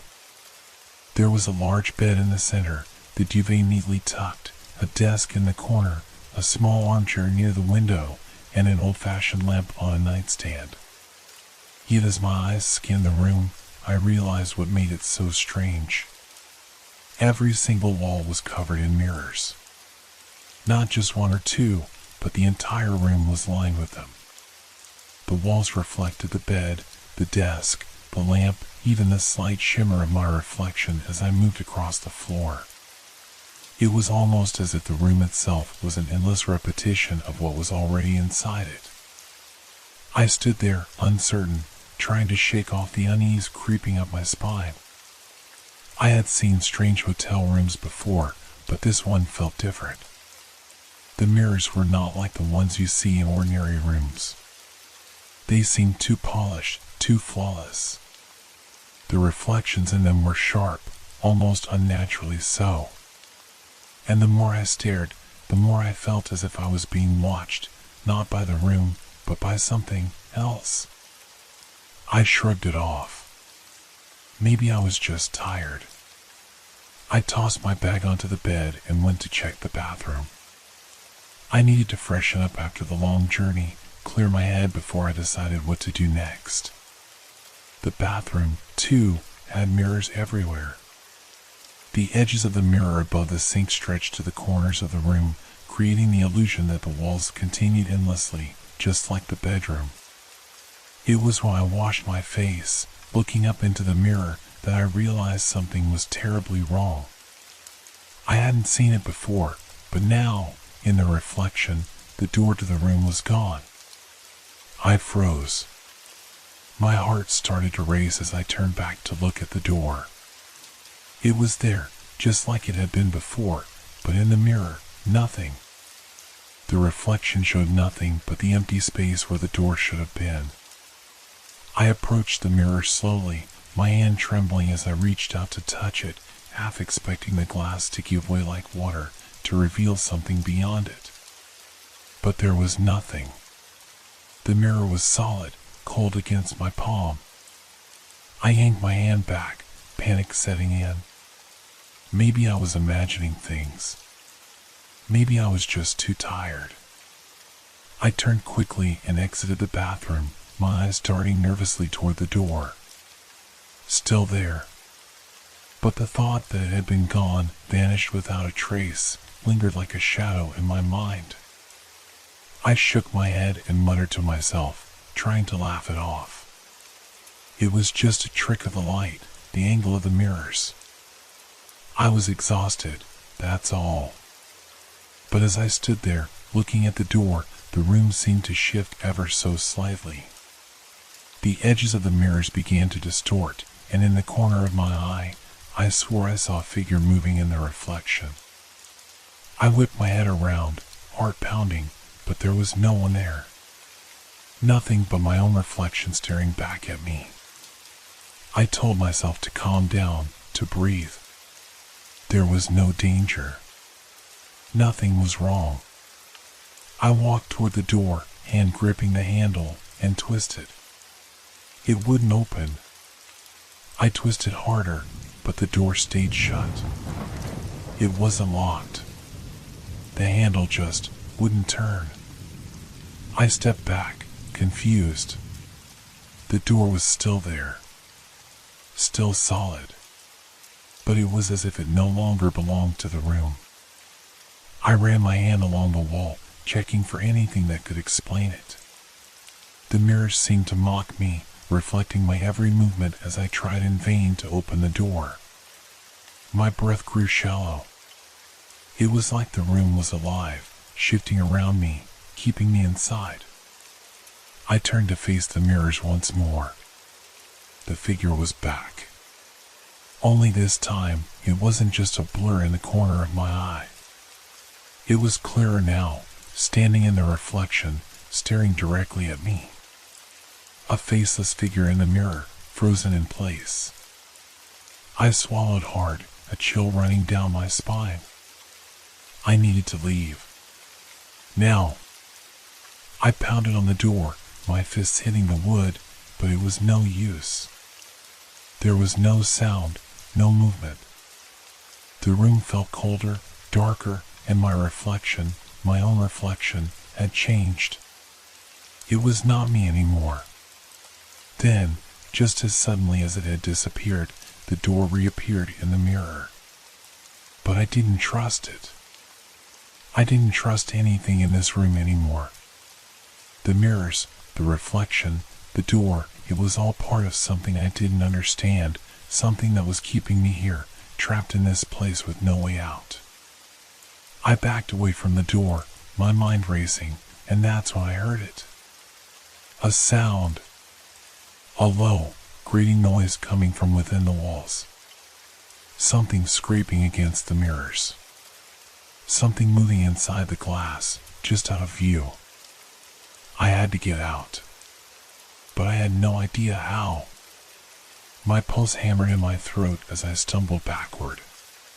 The scraping sound, faint but persistent, grew louder as though something, or someone, was trying to get out from behind the glass. My eyes darted to the corners of the room, but there was nothing. The mirrors reflected only my wide-eyed terror. I couldn't stay in here. Not with that noise, not with the figure still watching me from every angle. But the door that had vanished moments ago, then reappeared in the reflection, how could I trust it? How could I trust any of this? I turned to face the mirrored walls again, my skin crawling. I took a deep breath, trying to steady myself. My only option was to force the door open. I had to escape, to get out of this room before whatever was inside it, or whatever was the room, had the chance to do anything else. I approached the door once more. My hand gripped the handle with trembling fingers. My mind screamed at me to run, to get away from the reflections, but I ignored it. There was no way I could stay in this nightmare. The door opened. It opened like a door should, without hesitation or resistance. I stepped into the hallway, gasping for breath. But as I looked down the corridor, I realized something even more unsettling. The hallway wasn't the one I entered from. The lights were dimmer. The walls were covered in a peeling wallpaper that smelled faintly of mildew. It wasn't the same. I turned back toward the door, ready to go back to the safety of the room, but it was gone. The door that had just opened to the hallway was no longer there, replaced by a smooth wall of mirrors. I felt the ground beneath me shift, like the floor had just been pulled up from under me. The hallway, the door, it was all wrong. I stood frozen in place, trying to make sense of what was happening. My mind raced. Could I have imagined the door opening? Was I hallucinating? I looked at my hands, at my reflection in the mirrors that surrounded me. It was me, yet it wasn't. There was something off about the way I moved, as if my reflection was a beat behind, mimicking my actions but not quite matching them. I turned around and tried to retrace my steps, but every turn seemed to lead me further into the labyrinth. The mirrors stretched on endlessly, trapping me in a maze of endless glass. Every direction was the same, and yet nothing felt familiar. I should have screamed, I should have panicked, but somehow, I just couldn't. It was as though my body had shut down, unable to process the reality of what was happening. Every time I tried to find a way out, I only ended up back where I started. The scraping sound returned, louder now, and accompanied by a low, muffled thud that seemed to echo through the room. My heart skipped a beat as I turned toward the source of the noise. A figure appeared in the mirror ahead of me. No, not just one figure, but two. One of them was me, my reflection as clear as ever. The other, it was something else entirely. It was a shadow, a dark silhouette of a person, indistinct and twisted. It had no face, no features, just a shape standing in the mirror, staring at me. I tried to move away from it, but the figure followed my every step, its dark shape shifting in a way that no human body could. It tilted its head at an impossible angle, watching me with silent, haunting intent. The scraping sound grew louder, sharper, as though something, or someone, was trying to break through the mirrors. Suddenly, the figure in the reflection moved. It wasn't just mimicking me anymore, it was coming closer. I took a step back, my breath catching in my throat. I could see it, it was moving toward me. The shadow stretched and distorted as it reached out of the mirror, its long, twisted fingers brushing against the glass. I turned and ran, my feet pounding against the floor, my mind screaming for me to escape, but every hallway I took only led me deeper into the maze. No matter how many turns I made, no matter how fast I ran, the mirrored walls stretched on infinitely. The reflection of the shadow inched closer, getting closer to me with every frantic step I took. It wasn't just a mirror anymore. It was alive. I crashed into one of the mirrors, falling hard to the floor.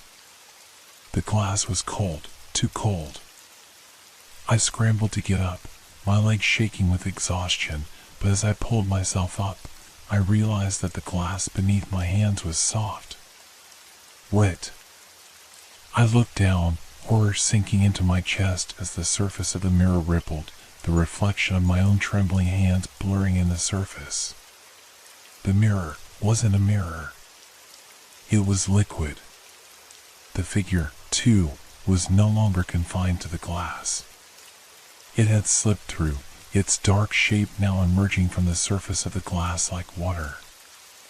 I had to move. I had to escape. But the liquid mirror was already reaching for me. It pulled at my legs, its cold, grasping tendrils twisting around my ankles. Panic flooded my veins. I fought against it, but it was too strong, pulling me down into the depths of the glass. The scraping sound was deafening now, all around me. I screamed, but the sound was swallowed by the darkness that seemed to consume everything. And then, as if the room had decided I had been there long enough, the mirrors started to close in on me. The walls pressed together, and the light dimmed until there was only darkness. I could hear the figure moving behind me. I could feel its breath on my neck.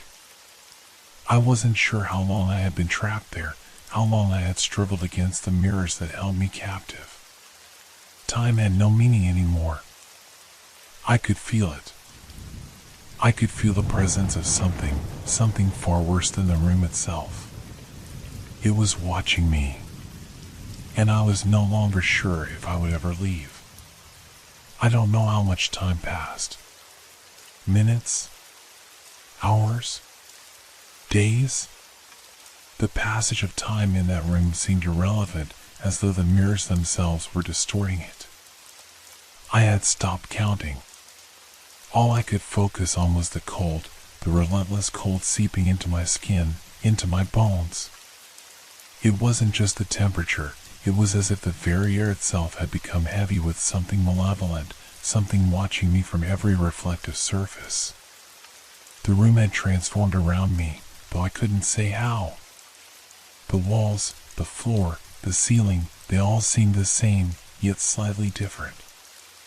A shift I couldn't quite put my finger on. Like when you wake up from a dream and realize something is wrong, but you can't remember what it was. The shadows in the mirrors twisted unnaturally now, reaching beyond their frames. The sound of scraping, like nails against glass, was always there, now coupled with low, guttural breathing. I could never tell if it was coming from the mirrors or from within my own head. I tried to breathe steadily, to hold on to the slivers of rationality that were slipping away, but fear gnawed at my mind. The longer I was in the room, the more I started to doubt what was real. My reflection, it felt off, wrong. Sometimes it would move before I did, or it would stay frozen, staring at me with an expression I couldn't read. I had to escape.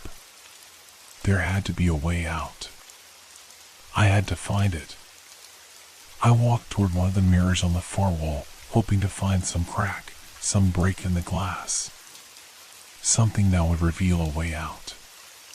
But as my fingers pressed against the surface, the mirror rippled, like water disturbed by a stone. The image of myself blurred, and for a moment, I could have sworn the reflection grinned. I pulled my hand back in shock, my heart hammering in my chest.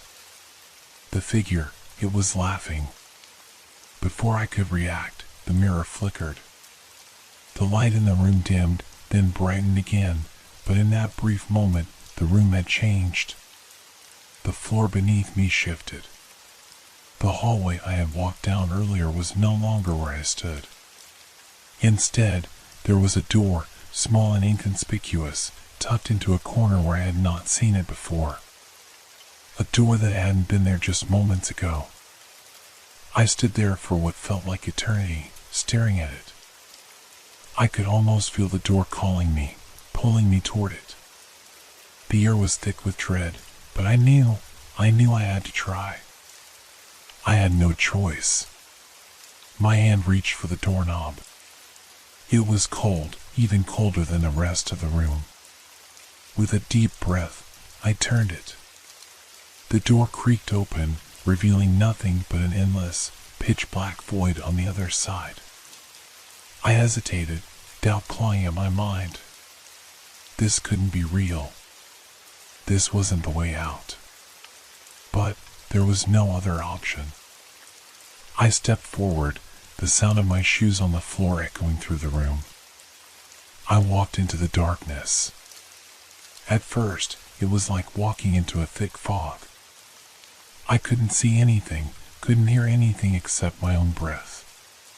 The walls, the mirrors, gone.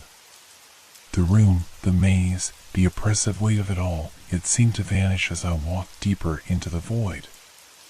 My legs shook beneath me, the sensation of being suspended in nothingness terrifying.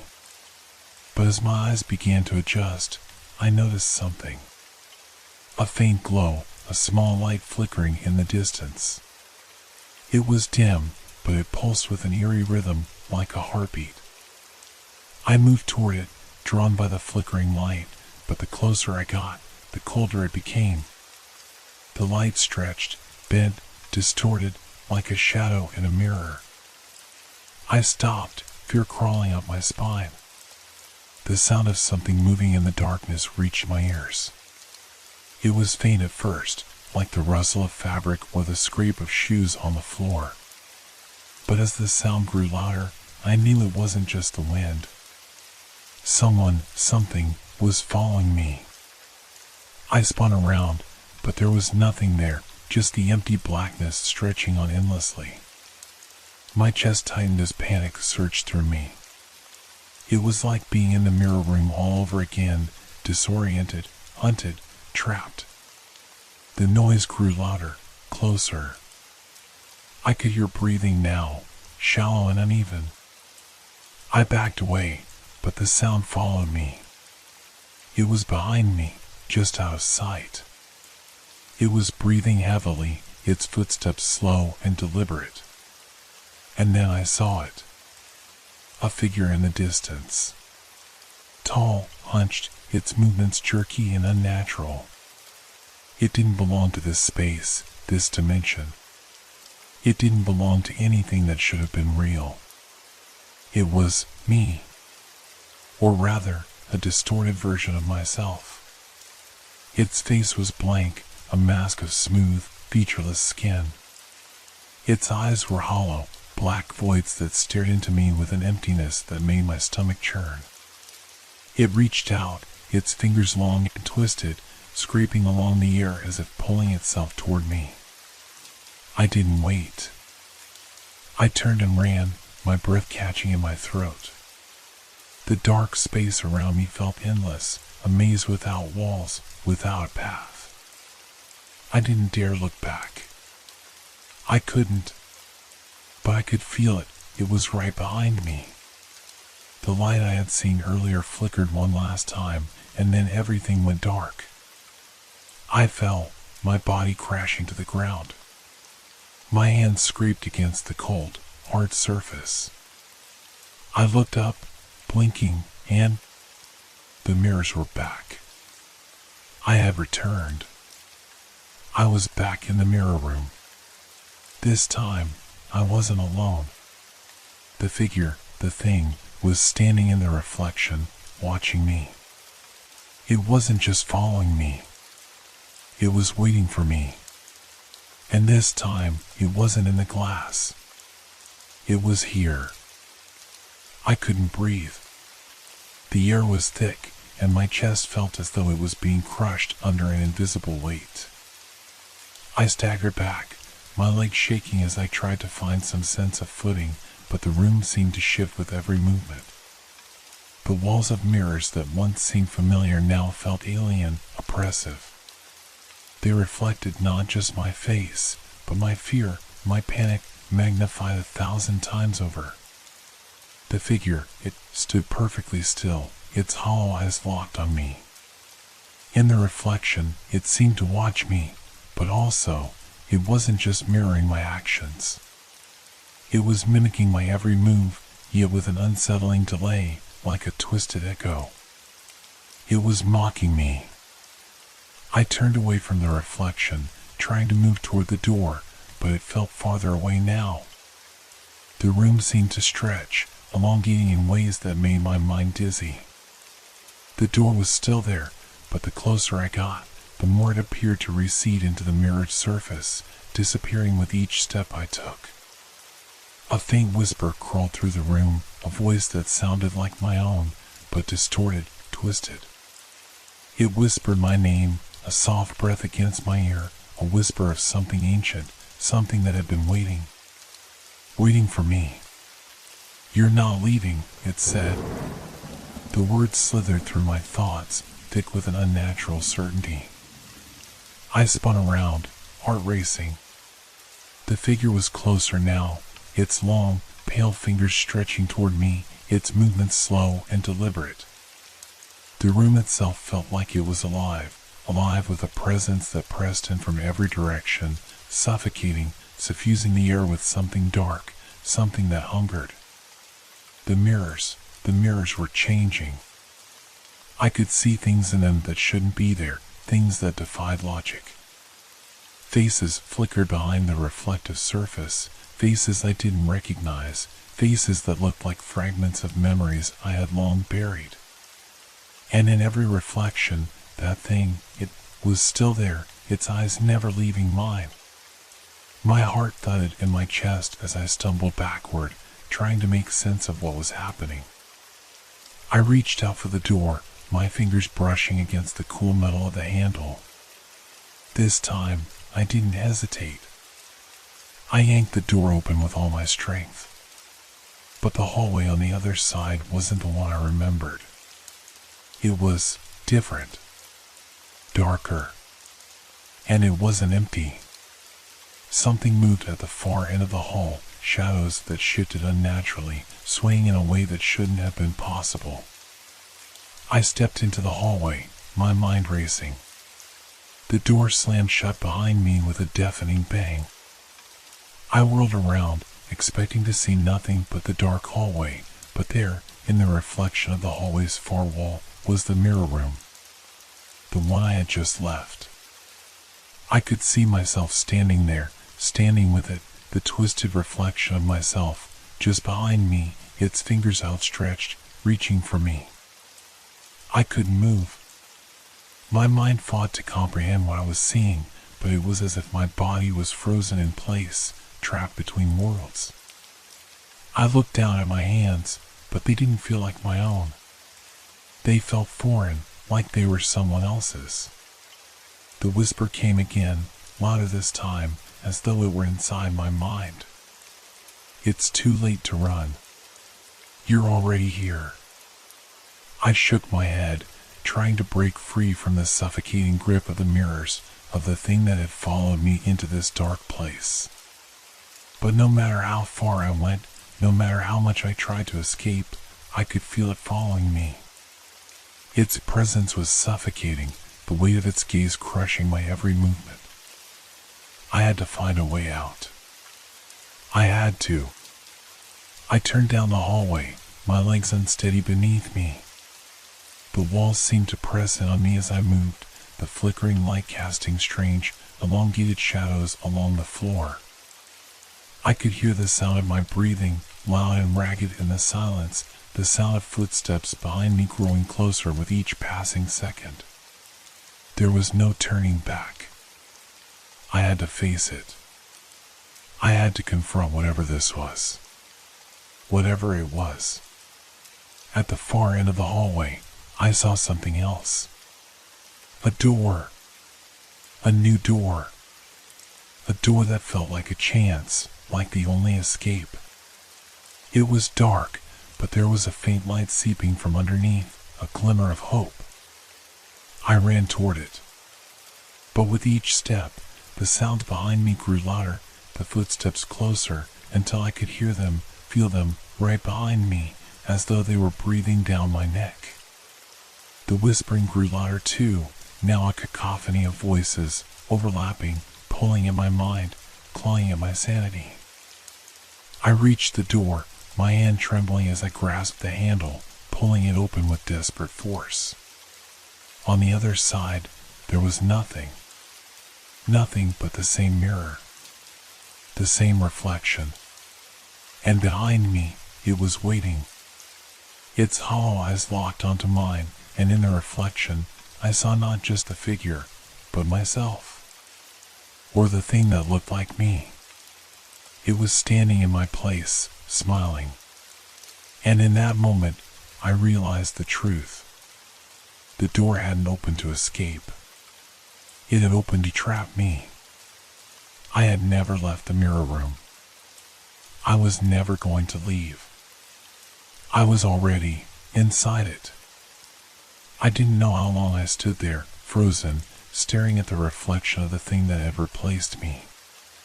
My own face, distorted into something I couldn't recognize, grinned back at me from the mirror. I tried to scream, to call out, but no sound came. My throat was tight, choking on the weight of my fear. It was like the room itself was suffocating me, twisting my mind into a knot of confusion. I reached out, my hand trembling as I touched the cold surface of the mirror. The instant my fingers brushed against it, the reflection of the other me blinked, and I felt a sharp, icy shock shoot through my fingertips. I jerked my hand back, my breath coming in short, shallow gasps. The mirror rippled, the surface warping and bending as if it were water disturbed by a stone. The reflection twisted and turned, but the other me remained. A smile stretched wider on its face, and I felt a chill crawl up my spine. It was mocking me, laughing at me in a way that felt so real, it sent a shiver of panic straight through my body. "You're still here," the voice whispered, this time not from the outside, but from inside my head. It wasn't my voice, though. It was too smooth, too cold. "You never left. This is where you belong." I stumbled back, my knees buckling as I collapsed to the floor.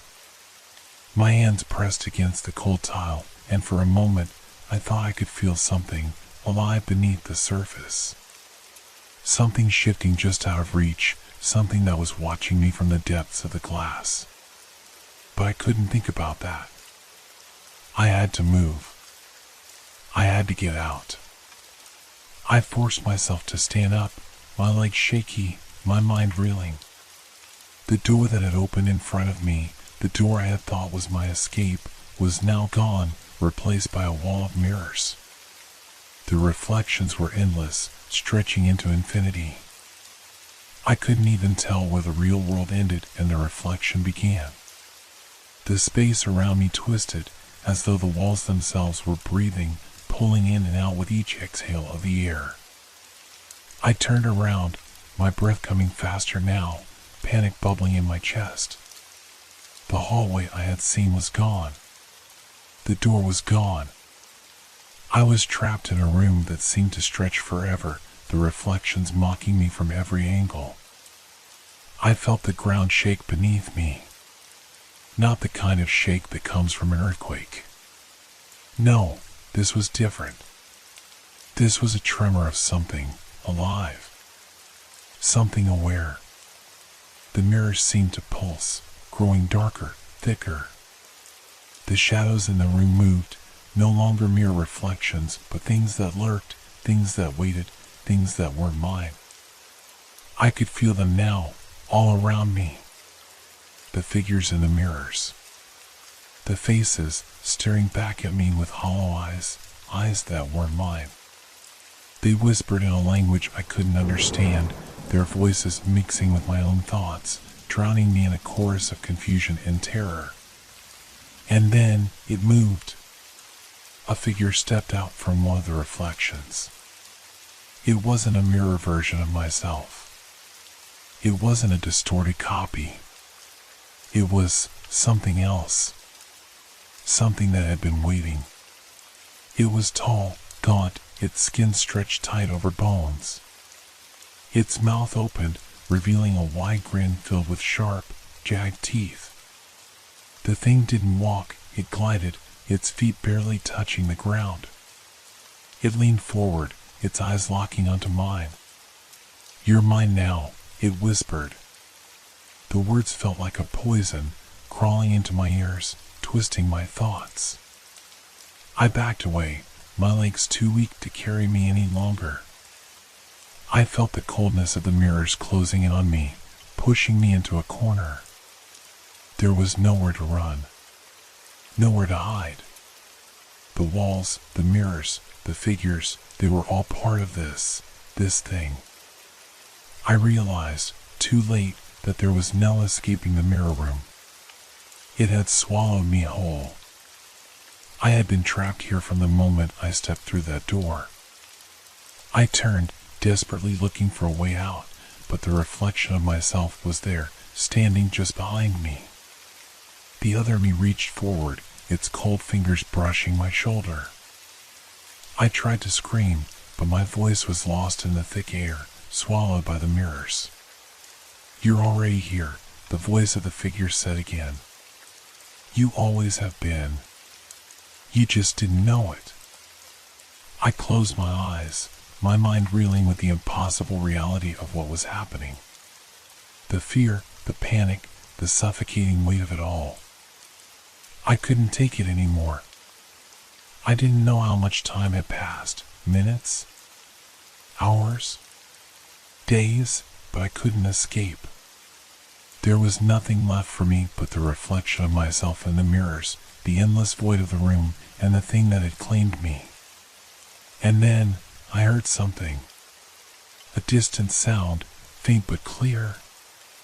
A door opening. I didn't dare open my eyes. I knew what it would be. Another reflection. Another trap. Another room I couldn't leave. But this time, when I opened my eyes, I wasn't alone. The reflection in the mirror smiled. And this time, it wasn't me. Have you ever had the feeling that the universe is sending you a message? Something so small, so seemingly insignificant, that at first, you think it's just your imagination? But then, you can't shake the thought. You start to wonder if maybe, just maybe, something more is at play. It happened to me one night, alone in my apartment, just as I was unwinding after a long week of work. I had decided to watch an old film, a noir thriller I had always meant to revisit. It had been years since I last saw it, and I remembered enjoying its dark atmosphere, the gripping plot, and the sense of unease it left me with. It was the perfect way to spend the evening. As the movie played, everything seemed normal at first. The dimly lit streets, the soft jazz playing in the background, the classic dialogue that I remembered so well. I lost myself in the world of the film, letting the tension of the plot wash over me. But then, something caught my eye, something I couldn't ignore. It was during the credits, right after the final scene. As the names of the actors and crew flashed by, I noticed something odd. It was subtle at first, but there it was. A name, written in the usual font, nestled between the names of the sound editor and the costume designer. It was my name. My name. I blinked, thinking I had misread it. Maybe it was a coincidence, just a name that was similar to mine. But no! There it was again. And beneath my name, my address. I felt a cold shiver run down my spine. I froze, unable to look away from the screen. The credits kept rolling, and my name and address stayed there, clear as day, on the screen. I reached for the remote and paused the movie, staring at the image in disbelief. It felt unreal, like my brain was playing tricks on me. I had never seen this film before, at least, I didn't think I had. So how was this possible?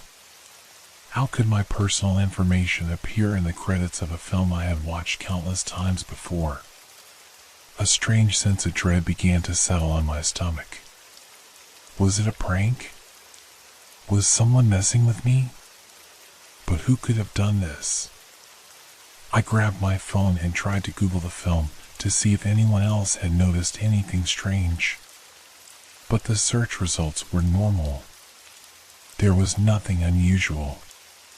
The film had a small but dedicated fan base, with a few online forums discussing its themes, but nothing about strange occurrences or hidden messages. I decided to brush it off, telling myself it was just some bizarre coincidence. Maybe my name and address had appeared by mistake in a production error. It didn't make sense, but I couldn't think of another explanation. Still, the nagging feeling in the pit of my stomach wouldn't go away. The next day, I couldn't shake the thought from my mind. I felt uneasy, like I was being watched. The weight of the previous night's discovery hung over me, casting a shadow on everything I did. I went through my day as usual, but there was a constant, subtle tension in the air. That evening, I decided to watch the film again, hoping to get a sense of normalcy back. Maybe I had imagined it. Maybe it was just a glitch in the credits, a mistake. I had to know if it was real. As the movie played out once again, I focused intently on the credits at the end. The names appeared one by one, and I held my breath, waiting for my name to appear again. I knew it was coming, but when it did, it wasn't there. There was nothing. No name. No address. I was perplexed, my mind racing. Had I really seen it the night before? Had it all been a trick of the light, or had I misread it in a half-daze? I rewound the film, playing back the final credits, looking for the same sequence, but there was nothing. The credits were as they always had been, completely normal. I watched the film again. And again. And again. Each time, the credits were the same, no mention of my name, no address, no sign that anything unusual had ever happened. But the feeling, the dread, the unease, remained. It clung to me, refusing to let go. Something had happened. Something beyond my understanding. I had to know more. I couldn't stop thinking about it. The film, the credits, the appearance of my name, there had to be an explanation. But as much as I tried to dismiss it as some kind of mistake or hallucination, I couldn't shake the feeling that something was off. Something had happened, and I had to understand why. I decided to visit the local video store the next day, a small, dimly lit place tucked away in the corner of the street. It had been a while since I had been there, but it felt like the only logical place to look. Maybe, just maybe, someone else had rented the same copy of the film. Maybe they had noticed something similar. Or perhaps the store owner could shed some light on what was going on. As I walked through the aisles, the musty smell of old DVDs and VHS tapes hit me, and I couldn't help but feel a strange sense of nostalgia. I hadn't visited in years. The store was quiet, save for the soft hum of the fluorescent lights overhead. The shelves were lined with rows of films, some well-known, others obscure. It was a perfect place for oddities and forgotten gems, and I was hoping to find something that could explain what had happened the night before. I made my way to the film section, scanning the rows until I found the one I was looking for, the more thriller I had watched. I pulled it from the shelf and approached the counter, where the store clerk, a young man with messy hair and a tired expression, greeted me with a lazy nod. "Have you seen this film before?" I asked, trying to sound casual. "I watched it last night, but something weird happened. I thought I saw my name and address in the credits." The clerk looked at me with a blank expression, then shrugged. "I don't know. I haven't watched it in a while. It's one of the older ones, so we don't really get a lot of people asking for it. But hey, it's just a movie, right?" I didn't press him further. He didn't seem to care much, and I didn't have the energy to try to convince him that something strange had happened. I took the DVD home, hoping that maybe I had missed something. Perhaps there was a hidden message, a glitch in the film's copy, or maybe I was just imagining it all. That night, I sat in front of my TV once again, the dim light from the screen illuminating the room. I had already convinced myself that it was just a trick of my mind, a bizarre fluke. But as the credits rolled once again, I held my breath, waiting to see if anything would appear. And then it happened again. There, at the very end, my name and address flashed onto the screen. It was as if it had always been there, waiting for me to see it. I jumped out of my seat, heart pounding in my chest. This time, I didn't have to rewind. I knew what I had seen, and there was no mistaking it. I scrambled for my phone, my hand shaking as I tried to record the screen. But as soon as I hit the record button, the film skipped and the credits returned to normal. There was nothing. No name. No address. Just the usual credits, scrolling by as if nothing had happened. I watched in stunned silence. The room felt colder now, the shadows deeper. I was starting to feel like I was losing control of reality, as if the world itself was slipping through my fingers.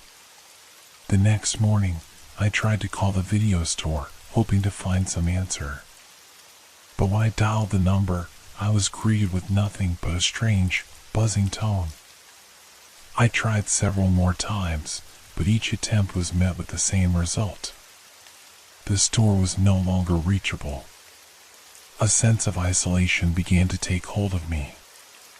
I felt like I was stuck in some kind of loop, a twisted cycle I couldn't escape from.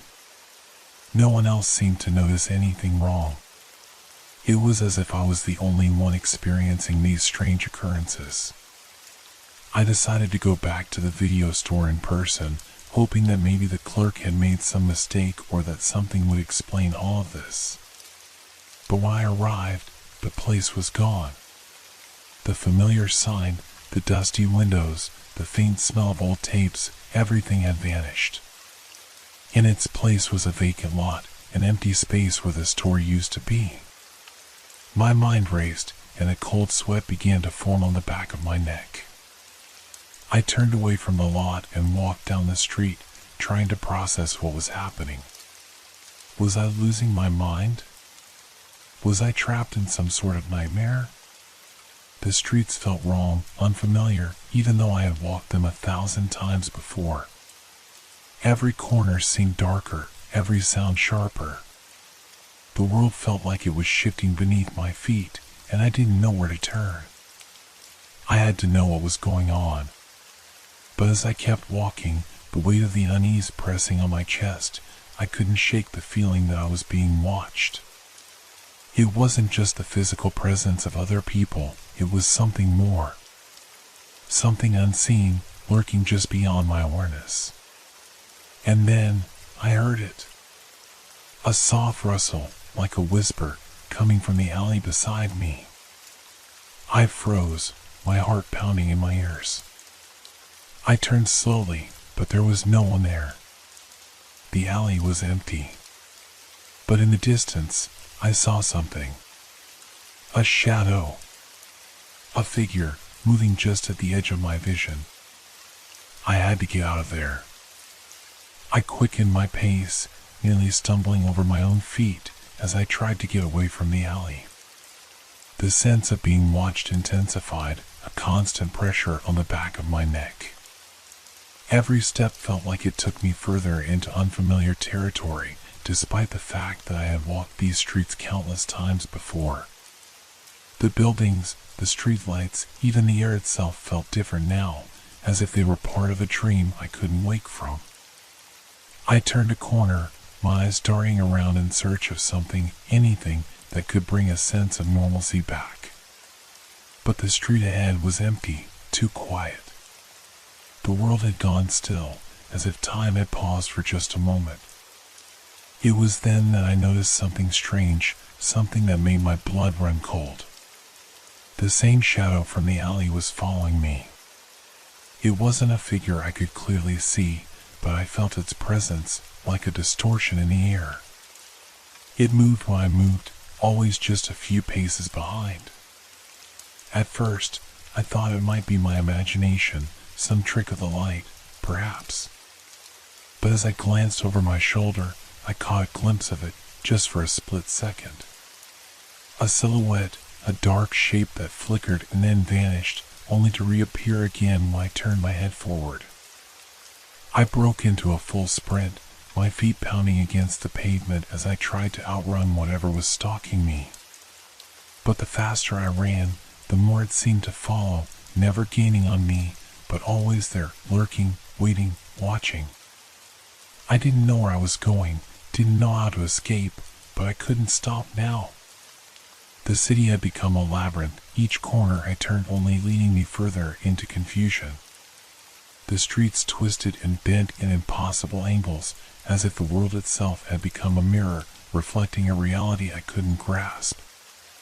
Finally, I found myself standing in front of a large building. It was a hotel, tall, imposing, and eerily quiet. The lobby was dark, the lights flickering like they were struggling to stay on.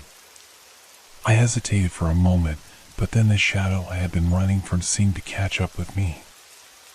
I turned and darted through the doors, hoping for some kind of refuge.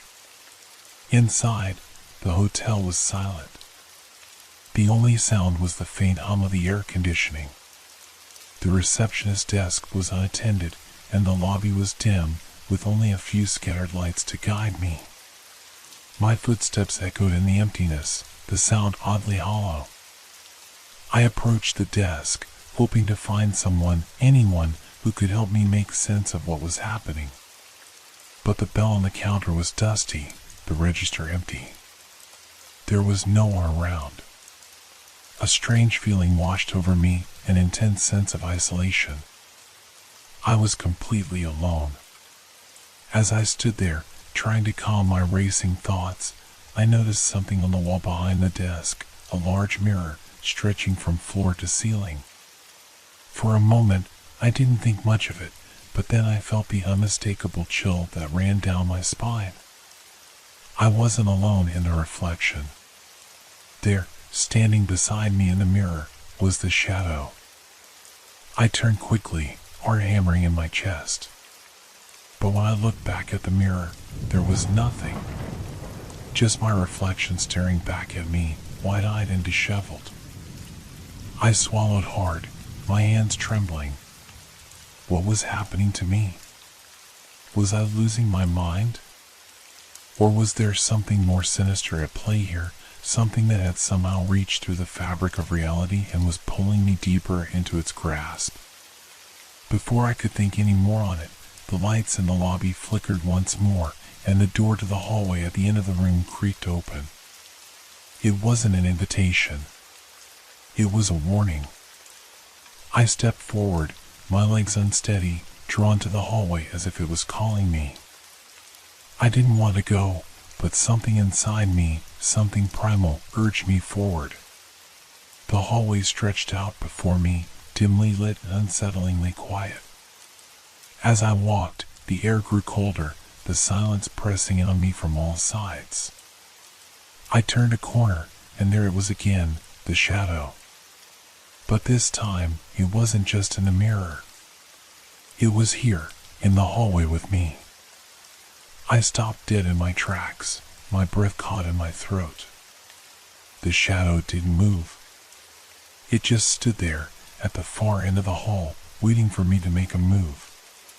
Suddenly, the lights flickered one last time, and the hallway plunged into darkness. In the pitch black, I could hear it. The soft rustling sound, like footsteps echoing in the distance. But they weren't footsteps from a person. They were something else. Something heavier, more deliberate.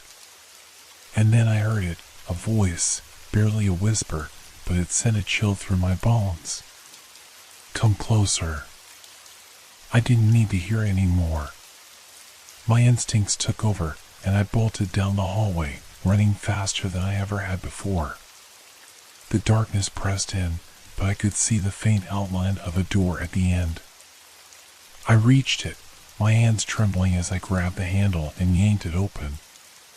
The door led into a room. A simple hotel room. The same room I had checked into earlier that day. But something was wrong. The walls, they were all mirrors. The shadow wasn't far behind. I slammed the door shut, but I knew it wouldn't keep it out. The room seemed to close in around me, the mirrors reflecting not just my own image, but the shadow, growing larger, more defined. It had found me. I was trapped. I could hear it moving around me, circling in the reflection. The mirrors distorted everything, making it hard to tell what was real and what wasn't. The whispers grew louder, and I realized then that I wasn't just being haunted. I was being consumed by the very reality that had once felt so solid and safe. The mirrors were alive. and they weren't letting me go. The walls seemed to pulse with a strange energy, as if the mirrors themselves were breathing. I could hear the faintest hum, like a low-frequency vibration, reverberating through the room. My reflection in each mirror was shifting, contorting into strange and twisted versions of myself. The shadow that had been stalking me seemed to merge with these distorted images, its form constantly changing. I stumbled backward, my hands pressed against one of the mirrors, hoping for some kind of solid surface. But it wasn't solid. The mirror rippled beneath my touch, as if the glass were liquid, stretching and bending in response to my movements. My reflection grinned at me, a wide, unsettling smile that wasn't mine. I recoiled in horror, but the room seemed to contract around me. Every mirror now held a different version of me, each one slightly off, my posture wrong, my face twisted in unnatural ways. The worst part was the feeling that none of them were me. They were something else, something that had taken on my shape but was not quite human. I couldn't breathe. The walls, the mirrors, they were closing in. I tried to make sense of it, but nothing fit. The hallway, the hotel, the reflection in the glass, none of it seemed to follow the logic of the world I knew. How had I gotten here? How had the ordinary hotel turned into this nightmare? I turned, heart racing, and glanced at the door. It was still there, but it no longer seemed like an escape. Instead, it was like another mirror, another part of the labyrinth that had swallowed me. I stepped forward, reaching for the handle, but the second my fingers brushed it, the door vanished. The wood warped and shifted, becoming yet another reflection of my surroundings. There was no way out. My pulse quickened. The shadow was still there, lurking in the edges of my vision, circling like a predator. And it wasn't just waiting. It was learning. Every time I moved, it adapted. I could feel it now, its presence inside the mirrors, inside my own mind. The whispers had stopped, but I could still hear its voice in my thoughts, sharp, like a knife, cutting through the haze of confusion. "Let me in," it said, the words slithering through my mind like a serpent. I clutched my head, fighting to keep my sanity, but the air in the room felt thick, oppressive. I couldn't think. My thoughts were tangled, like strings of a puzzle that wouldn't come apart. The shadows shifted again, this time converging on one of the mirrors near the back of the room. I could see something in it now, something that wasn't me, but was close. It had my face, my features, but there was a darkness in its eyes, an emptiness that chilled me to my core. And then it smiled. The mirror cracked. I froze, the sound echoing through the room, louder than anything I'd heard before. The crack spread, fracturing the reflection in 100 directions, each one showing a different version of me, 1,000 versions, each one slightly distorted. Some of them were smiling, others were frowning, some were crying, but all of them looked like they were waiting for something. Waiting for me. The air was thick with an unnatural stillness. I could no longer hear my own breathing, only the hum of the mirrors, vibrating with some unknown force. The light in the room flickered, casting strange shadows against the walls. "Where will you go?" The voice whispered again, softer this time. It was no longer coming from the shadow, it was coming from the mirrors themselves. My heart hammered in my chest. There was nowhere to hide. The mirrors had become windows to something darker, something that had crossed the line between reality and whatever this was. They weren't just reflections. They were prisons, holding the pieces of me that I couldn't escape. And the longer I stayed, the more they would take. I knew I had to act, had to do something before the mirrors swallowed me whole. In a desperate bid for freedom, I lunged toward the cracked mirror, reaching for the jagged edges, feeling the cold glass scrape against my fingertips. The shadows surged forward, and the room seemed to tilt, spinning as the mirrors closed in on me. But when I touched the glass, something unexpected happened. The reflection shattered. Not just the mirror in front of me, but every single one. The pieces scattered across the floor like shards of glass, the sound ringing in my ears. I stumbled back, disoriented, but something shifted in the air. The weight of the room, the oppressive atmosphere, lightened. The mirrors, once all-encompassing, had fractured. For a moment, everything was still. The shadows retreated, feeding into the corners of the room. I was left standing in the middle of the wreckage, the pieces of glass scattered around me like broken fragments of a forgotten reality. I dared not move. But then, as if pulled by some unseen force, I felt myself drawn toward the door that had once disappeared. This time, it was real. The handle turned easily beneath my hand. I stepped through, and the world outside was different. Familiar, but wrong. I could hear the distant hum of traffic, but the streets looked empty, deserted. The sky was an odd shade of gray, and the air felt thick, as if I were breathing in something that didn't belong. I was free. But as I stepped further into the street, I couldn't shake the feeling that I was still being watched, that the shadows were still there, just beyond my sight. And though the mirrors had shattered, I couldn't escape the feeling that a part of me had stayed behind. Trapped. As I walked away from the hotel, I glanced over my shoulder one last time. The building stood silent, its windows dark. But in one of those windows, I could see a reflection. It was me. And it was smiling. I couldn't shake the feeling that something had followed me out of that room. The smile in the window haunted me, its presence lingering like a shadow I couldn't outrun. I tried to convince myself it was nothing, that it was just a trick of my exhausted mind.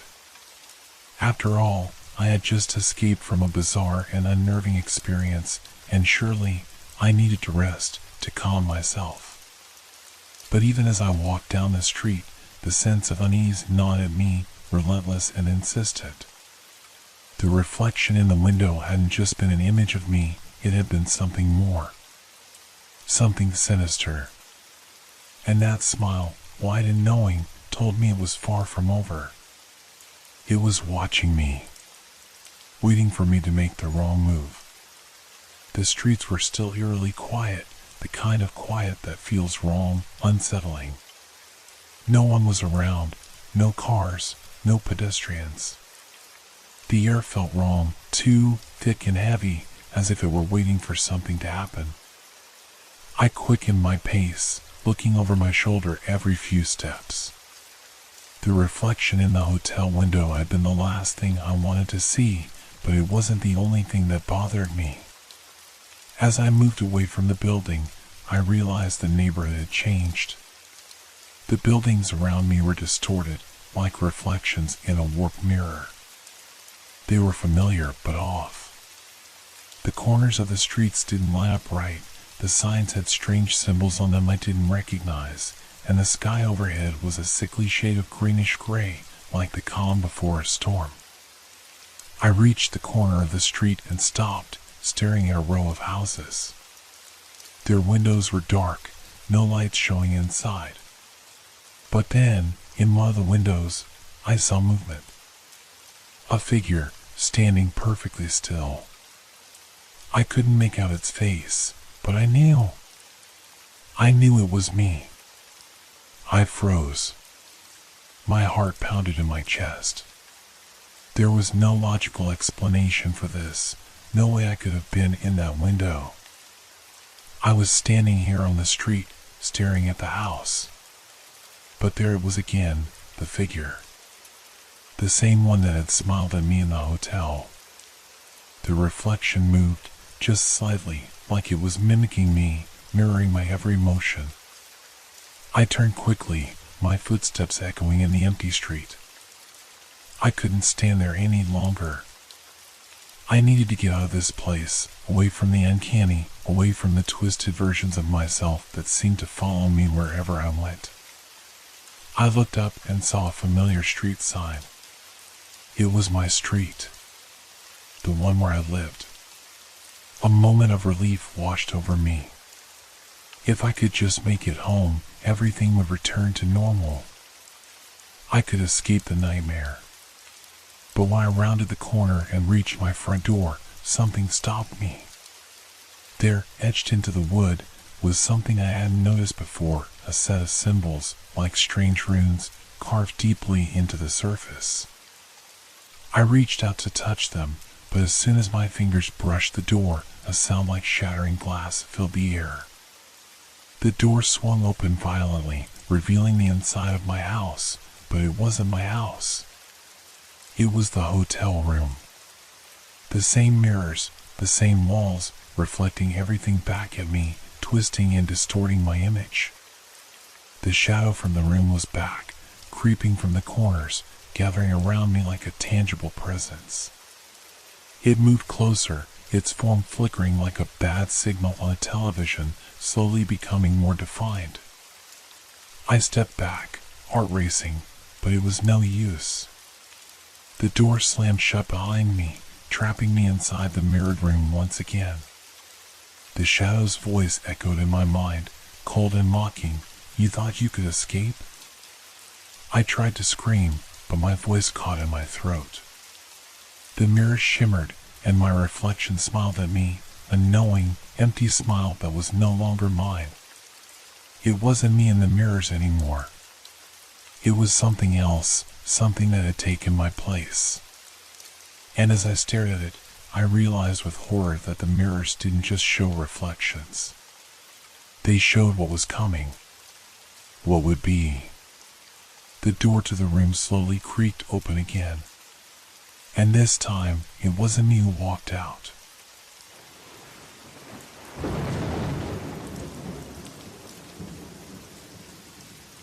Have you ever received something that didn't belong to you?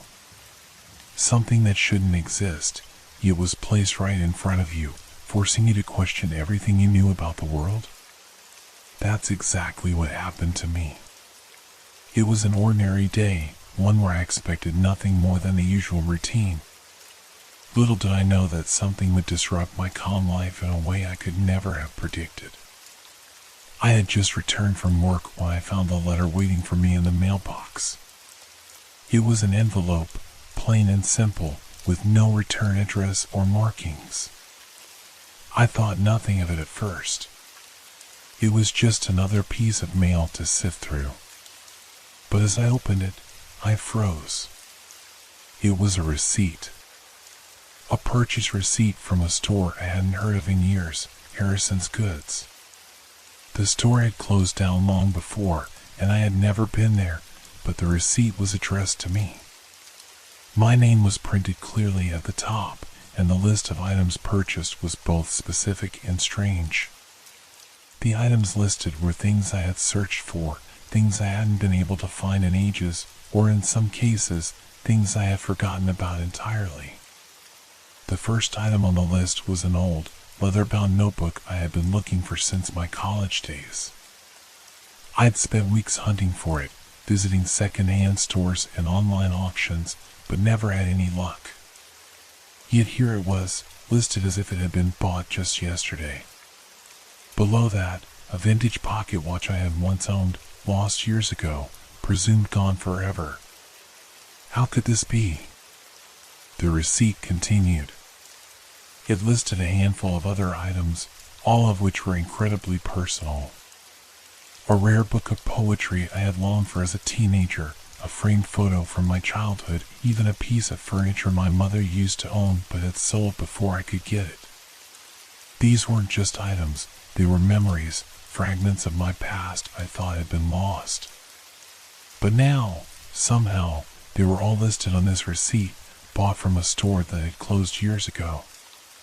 My fingers trembled as I read over the receipt again, trying to make sense of it. How could these things be here? I hadn't been to that store. In fact, the store didn't even exist anymore. So how was it possible that I was holding this receipt in my hand? I stood there, staring at the words, feeling a cold chill creep up my spine. Something was wrong. Deep down, I knew it wasn't just a coincidence. But what could this mean? Was someone playing a cruel joke on me? Or was there something more to this strange occurrence?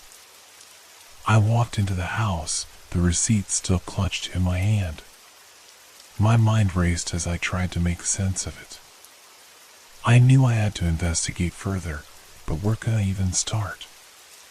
The store no longer existed, and there was no trace of any recent purchases that could explain this bizarre receipt. Everything about it felt wrong. I walked into the living room and set the receipt down on the coffee table, my mind still spinning. The walls seemed to close in around me, and I couldn't shake the feeling that I was being watched. My phone buzzed on the table, breaking my train of thought. I glanced down at it. A notification from my bank account. I opened it, and what I saw made my heart skip a beat. A recent purchase, an amount identical to the total on the receipt. But there was no corresponding transaction on my bank statement. No record of anything. It was as if it had just appeared, out of nowhere. I stared at the phone screen, my pulse racing. The receipt, the strange purchase, it all seemed to be part of something much larger. Something that was just beginning to reveal itself, and I wasn't sure I wanted to know what that something was. I picked up the receipt again, studying it carefully. The more I looked at it, the more the edges seemed to blur, like the ink was slowly fading. I blinked, rubbed my eyes, and when I looked again, the receipt was different. The items had changed. Some were gone entirely, replaced by new ones I didn't recognize. I set the receipt down quickly, my hands shaking. Was I losing my mind? Had I imagined all of it? But no, there it was, clear as day, in front of me. The receipt was alive, shifting, changing, mocking me. I knew then that I had to find out what was going on. But with each passing second, I had an unsettling feeling that I might not like the answers I would uncover. The receipt wasn't just a receipt. It was a message. And it was trying to tell me something I wasn't ready to hear. The following day, I couldn't shake the nagging feeling that had taken root in my mind. The receipt was still in the same spot on my coffee table, its edges now crisp and the ink dark once more. But it was no longer changing, and for a moment, I convinced myself it was nothing more than a strange episode of paranoia. Perhaps I had imagined everything, perhaps it was all just a dream. But as I walked into the kitchen, I couldn't escape the tension that hung in the air. It was in the way the shadows stretched across the floor, the way the ticking of the clock in the hallway seemed just a little too loud, a little too deliberate. The silence of the house felt too heavy, too oppressive. I walked back to the coffee table and picked up the receipt again, hoping to find some sense of calm. But instead, I was met with a new shock. The name of the store, the one that didn't exist anymore, was now printed in bold, stark letters. The words seemed almost too clear, too precise, as though they had been burned into the paper. Harrison's Goods. I blinked, my breath catching in my throat. This wasn't right. This wasn't just some coincidence or strange dream, it was something real. Something that had crossed into my life from somewhere else, some other place, some other reality. The strangest thing, however, wasn't the receipt itself, it was the feeling I had as I stared at the words. The feeling that somehow, I had been here before. But not in this house. Not in this moment. I pulled the receipt closer to my face, my fingers tracing the neat lines of text. That's when I noticed something new. It wasn't the items listed that caught my attention, it was the date at the bottom. It was today's date. No, not today, exactly. It was the date before today. A day that hadn't arrived yet. I felt my heart race, a cold sweat breaking out on my forehead. It was as though I was caught in a loop, trapped between two realities, one where this receipt was a simple mistake, and one where it was a harbinger of something far more sinister. I had to find out more. I had to go to the store. But where could it be? How could I get there? Harrison's Goods was long gone. Yet somehow, it felt like it was pulling me, like the receipt was guiding me towards something I couldn't yet understand. I grabbed my coat and headed outside, my mind swirling with confusion and unease. The world felt different now, as though the edges of everything had started to blur, as if reality itself was slipping away. The streets outside my house seemed unusually quiet. The air was too still, too thick with tension. I had walked these streets for years, and yet something was off, like a subtle shift had occurred, and the world was no longer exactly the same. I walked past the usual spots, the bakery on the corner, the small park with the old oak tree, but nothing felt familiar. I had always found comfort in the consistency of my neighborhood, but now it was all just a series of strange landmarks I no longer recognized. I reached the place where Harrison's Goods had once stood. But there was nothing there. Just an empty lot with a faded sign that read, "For sale." Nothing more. It was as if the store had never existed at all. But the receipt was still real. I stood there, staring at the empty lot, and I couldn't help but feel that something was watching me. Something that had been there, hiding in plain sight, waiting for me to notice. I turned back to the street, trying to shake off the unease, but the air felt thicker, suffocating, as if it was closing in on me. I reached into my pocket for my phone, only to find it vibrating with a new notification. I opened it without thinking, my hands trembling. It was an email. The subject line was simple: "Your order has been processed." The sender was unknown. I clicked on the email, and my breath caught in my throat as I read the message. "Your purchase has been confirmed. The items will be delivered to your address shortly." The email included a list of the same items that had appeared on the receipt, items I had never ordered, things I hadn't even thought about in years. The leather-bound notebook, the pocket watch, the childhood photo frame, and then, beneath the list, a single line of text: "Don't worry. It's all part of the plan." I stood there in disbelief, staring at the screen. My mind was spinning, trying to process what was happening, trying to make sense of how these things could be connected. A shadow crossed my vision, and I looked up, startled. There, standing just a few feet away, was a man. His face was hidden beneath the brim of a white hat, and he wore a long coat that seemed too old-fashioned for this time of year. He didn't say anything, just watched me silently. I took a step back, feeling my pulse quicken. Something about this man, about this moment, felt wrong. I opened my mouth to speak, but the words caught in my throat. Before I could do anything, the man turned and walked away, disappearing into the distance. I stood there for a long moment, unsure of what to do next. But then I knew this was only the beginning. Whatever was happening, whatever this was, it wasn't going to stop until I figured it out. And something deep inside me told me that the answers I saw were hidden in those items, those memories that had returned to haunt me. The only question now was how far I was willing to go to uncover the truth. The night was unsettling. The house felt too quiet, like it was holding its breath. The silence wrapped around me, thick and suffocating, as I sat at my kitchen table, staring at the receipt. My fingers hovered over it, as if the paper might burn me if I touched it too much.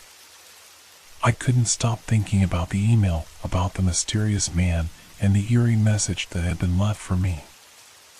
I went over everything in my mind.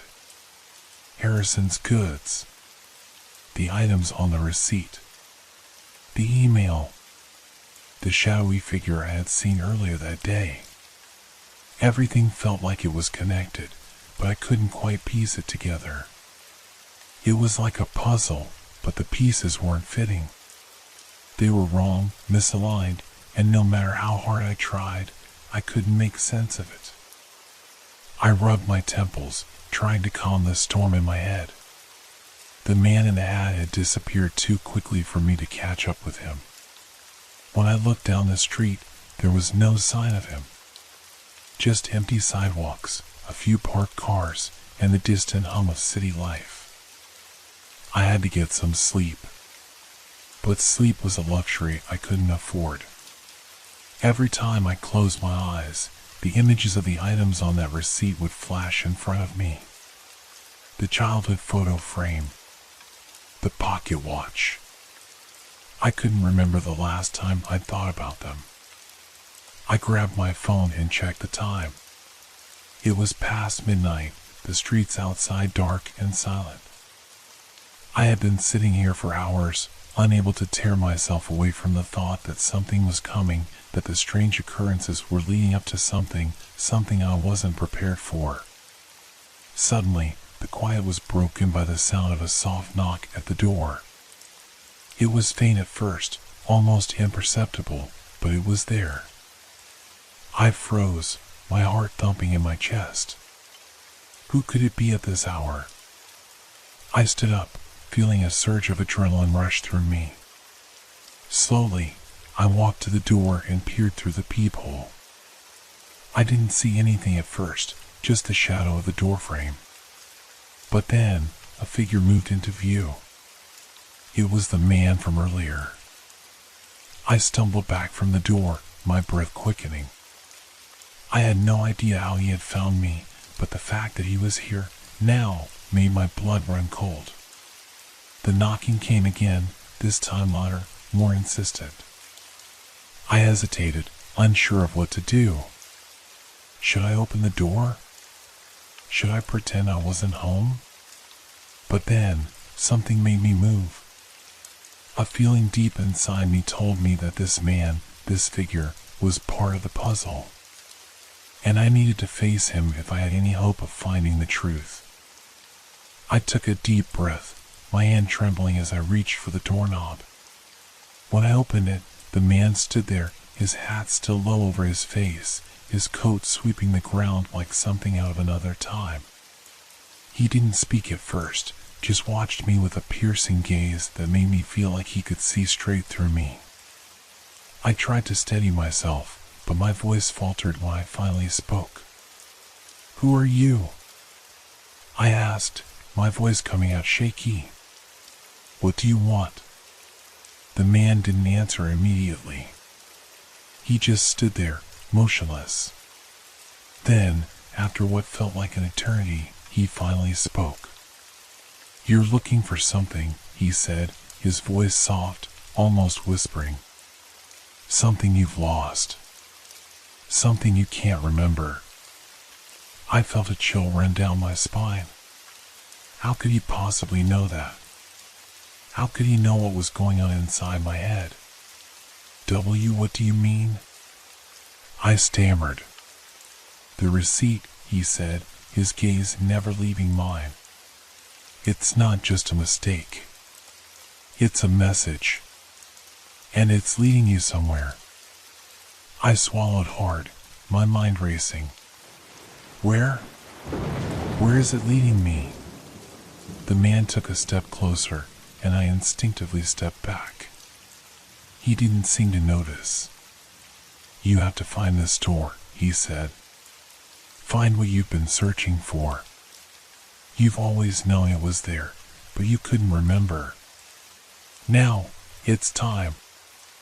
I couldn't understand him. His words didn't make sense. What did he mean by what I've been searching for? What store? Harrison's goods had been gone for years. It was impossible. But then the man reached into his coat and pulled something out, a small leather-bound notebook. It looked old, worn, like it had been through decades of use. He held it out to me. "This is yours," he said, his voice steady. "It's part of the puzzle. Take it." I didn't know what to do. I was terrified, my mind screaming at me to slam the door and forget about this man. But something in his eyes, something in the way he spoke, made me take a step forward. I reached out, my fingers brushing the edge of the notebook. As soon as I touched it, I felt a jolt of energy pass through me. It was like a spark, a flash of understanding. I had to have this. I had to know what was inside. But before I could take the notebook from his hands, he pulled it back. "Not yet," he said, his voice barely above a whisper. "You're not ready." I stared at him, confused and desperate. "What do you mean?" "I need to know, now." The man didn't answer. Instead, he turned and walked away, disappearing into the shadows of the night. I stood there, staring at the empty space where he had been, feeling a mixture of frustration, fear, and confusion. He had given me a clue. He had given me a piece of the puzzle. But I still didn't understand it. And I didn't know if I was ready for what I was about to uncover. The strange feeling in my chest didn't go away. In fact, it only grew stronger. Something was coming. Something I wasn't prepared for.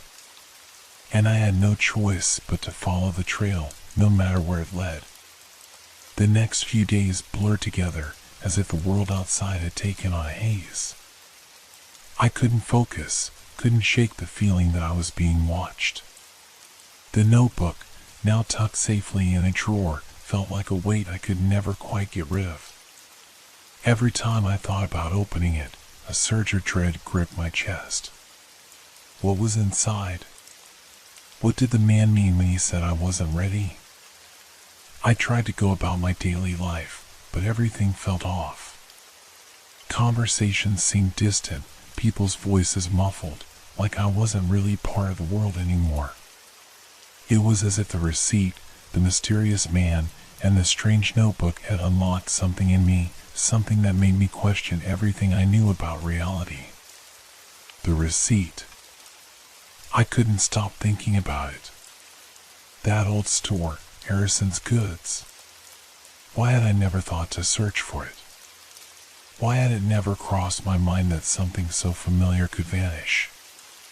And what about the items listed, things I hadn't thought about in years, things I had forgotten I even wanted?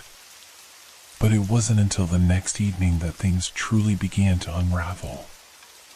I was sitting on my couch, staring blankly at the TV screen, when I heard a soft knock at the door.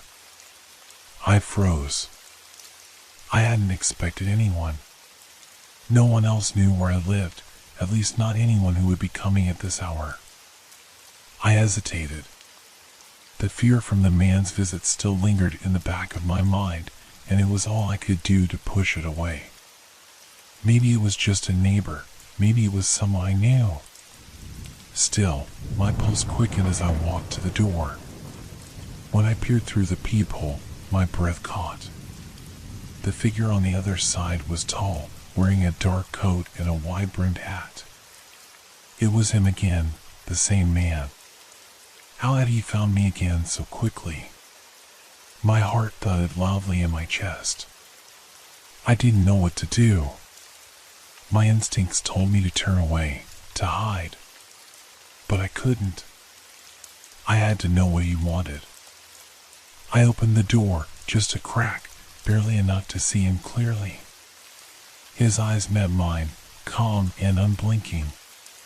"You've been thinking," he said, his voice smooth but serious. You're ready now. Ready for what? I asked, my voice shaking. The man reached into his coat and, to my surprise, pulled out a small envelope. It was old, the paper yellowed with age, and it seemed to shimmer faintly in the dim light. This, he said, holding it out to me, is the key. Everything you've been searching for is inside. But you'll need to act quickly. I didn't take the envelope immediately. Instead, I stared at it, unsure of what it meant or why he had brought it to me. He seemed so certain that I was ready, but I wasn't. What's inside? I asked, my voice barely a whisper. The man didn't answer. Instead, he took a step back and nodded toward the envelope. Only you can open it. But you must understand, this is the moment. Everything will change from here on out.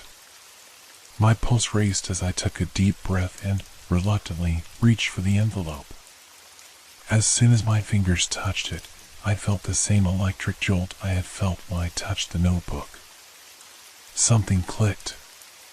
Something deep within me stirred. I tore open the envelope, pulling out a single, yellowed sheet of paper. At the top was a name, followed by an address, Harrison's Goods. But this wasn't just any address, it was a place I recognized. A place that had been gone for years. I stared at the paper, my mind racing. How could this be possible? How could the store still exist, or at least have an address that existed in some way? The receipt. The items. The notebook. They were all connected. But I still couldn't see how. I don't understand, I said, my voice breaking the silence. This isn't possible. This place, it doesn't exist. The man's eyes glinted. It doesn't exist in the way you think. But it exists in a way you're about to discover. The store. The items. They're waiting for you. But you need to go now. Go. I repeated. Where?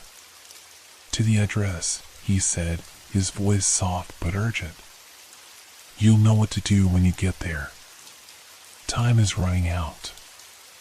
I stood frozen, staring at the man, the paper in my hands.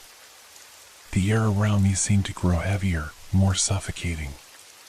Something was happening. Something I couldn't explain. And the man was right, time was running out. I don't know if I can do this, I said, the words slipping from my lips before I could stop them. You can, he said simply. You have no choice. With that, he turned and disappeared into the darkness, leaving me alone on the doorstep. I stood there for a long time, staring at the paper in my hand, wondering if I was really ready to go down this path. But deep down, I knew the answer. I had no choice. And I had no time to waste. The following hours passed in a blur. I barely slept, consumed by the pull of the mysterious address on the paper. My mind raced with questions, each one louder than the last. What did I expect to find at this place? What did the man mean when he said everything would change? I couldn't stop thinking about the items on the receipt, the ones I hadn't thought about in years. Things I had almost convinced myself didn't matter anymore.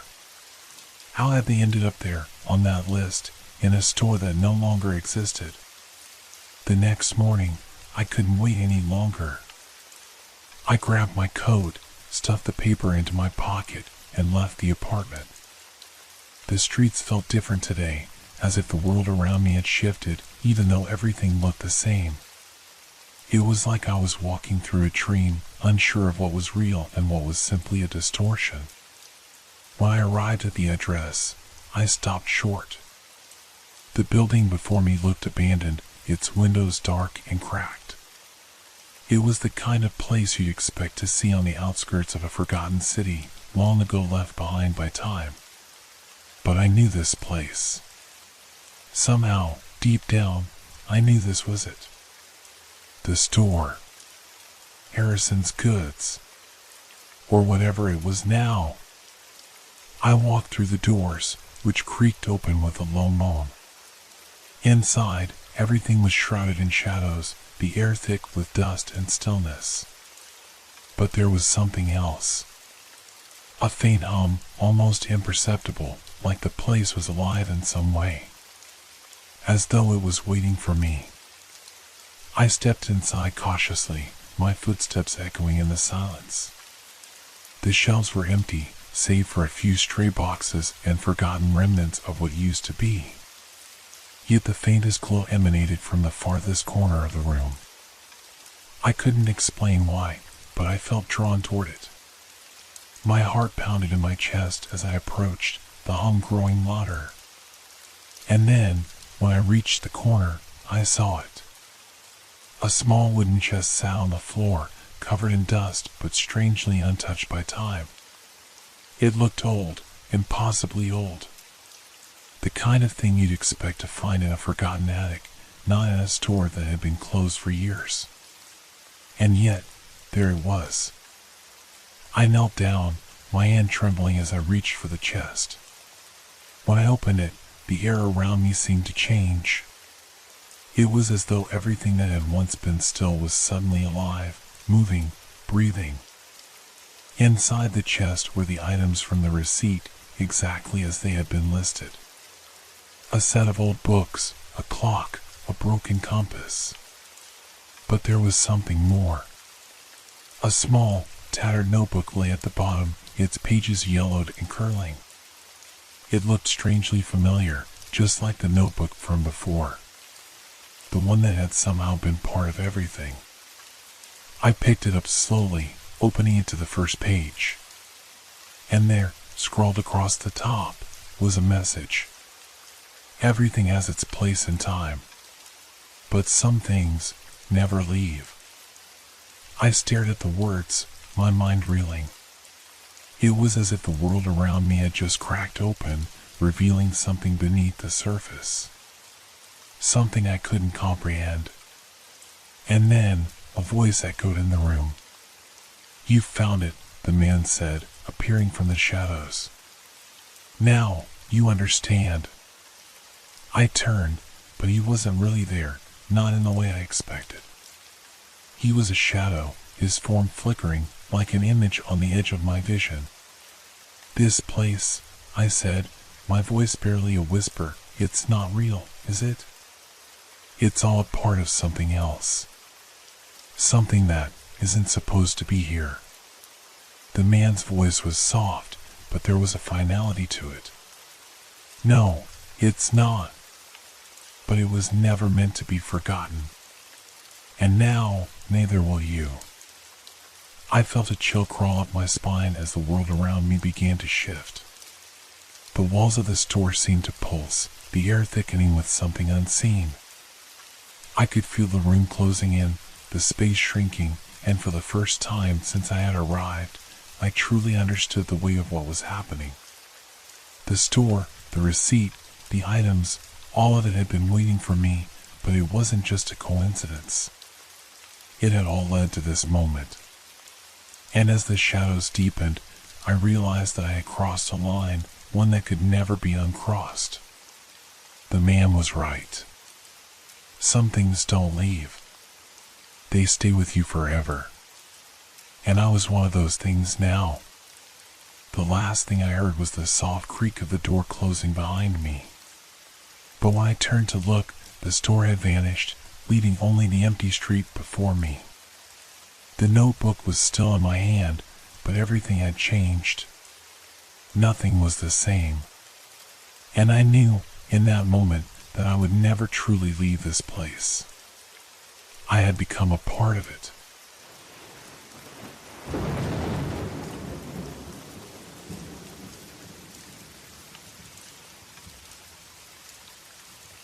This has been a long, dark journey through the night with Whisper Crowley.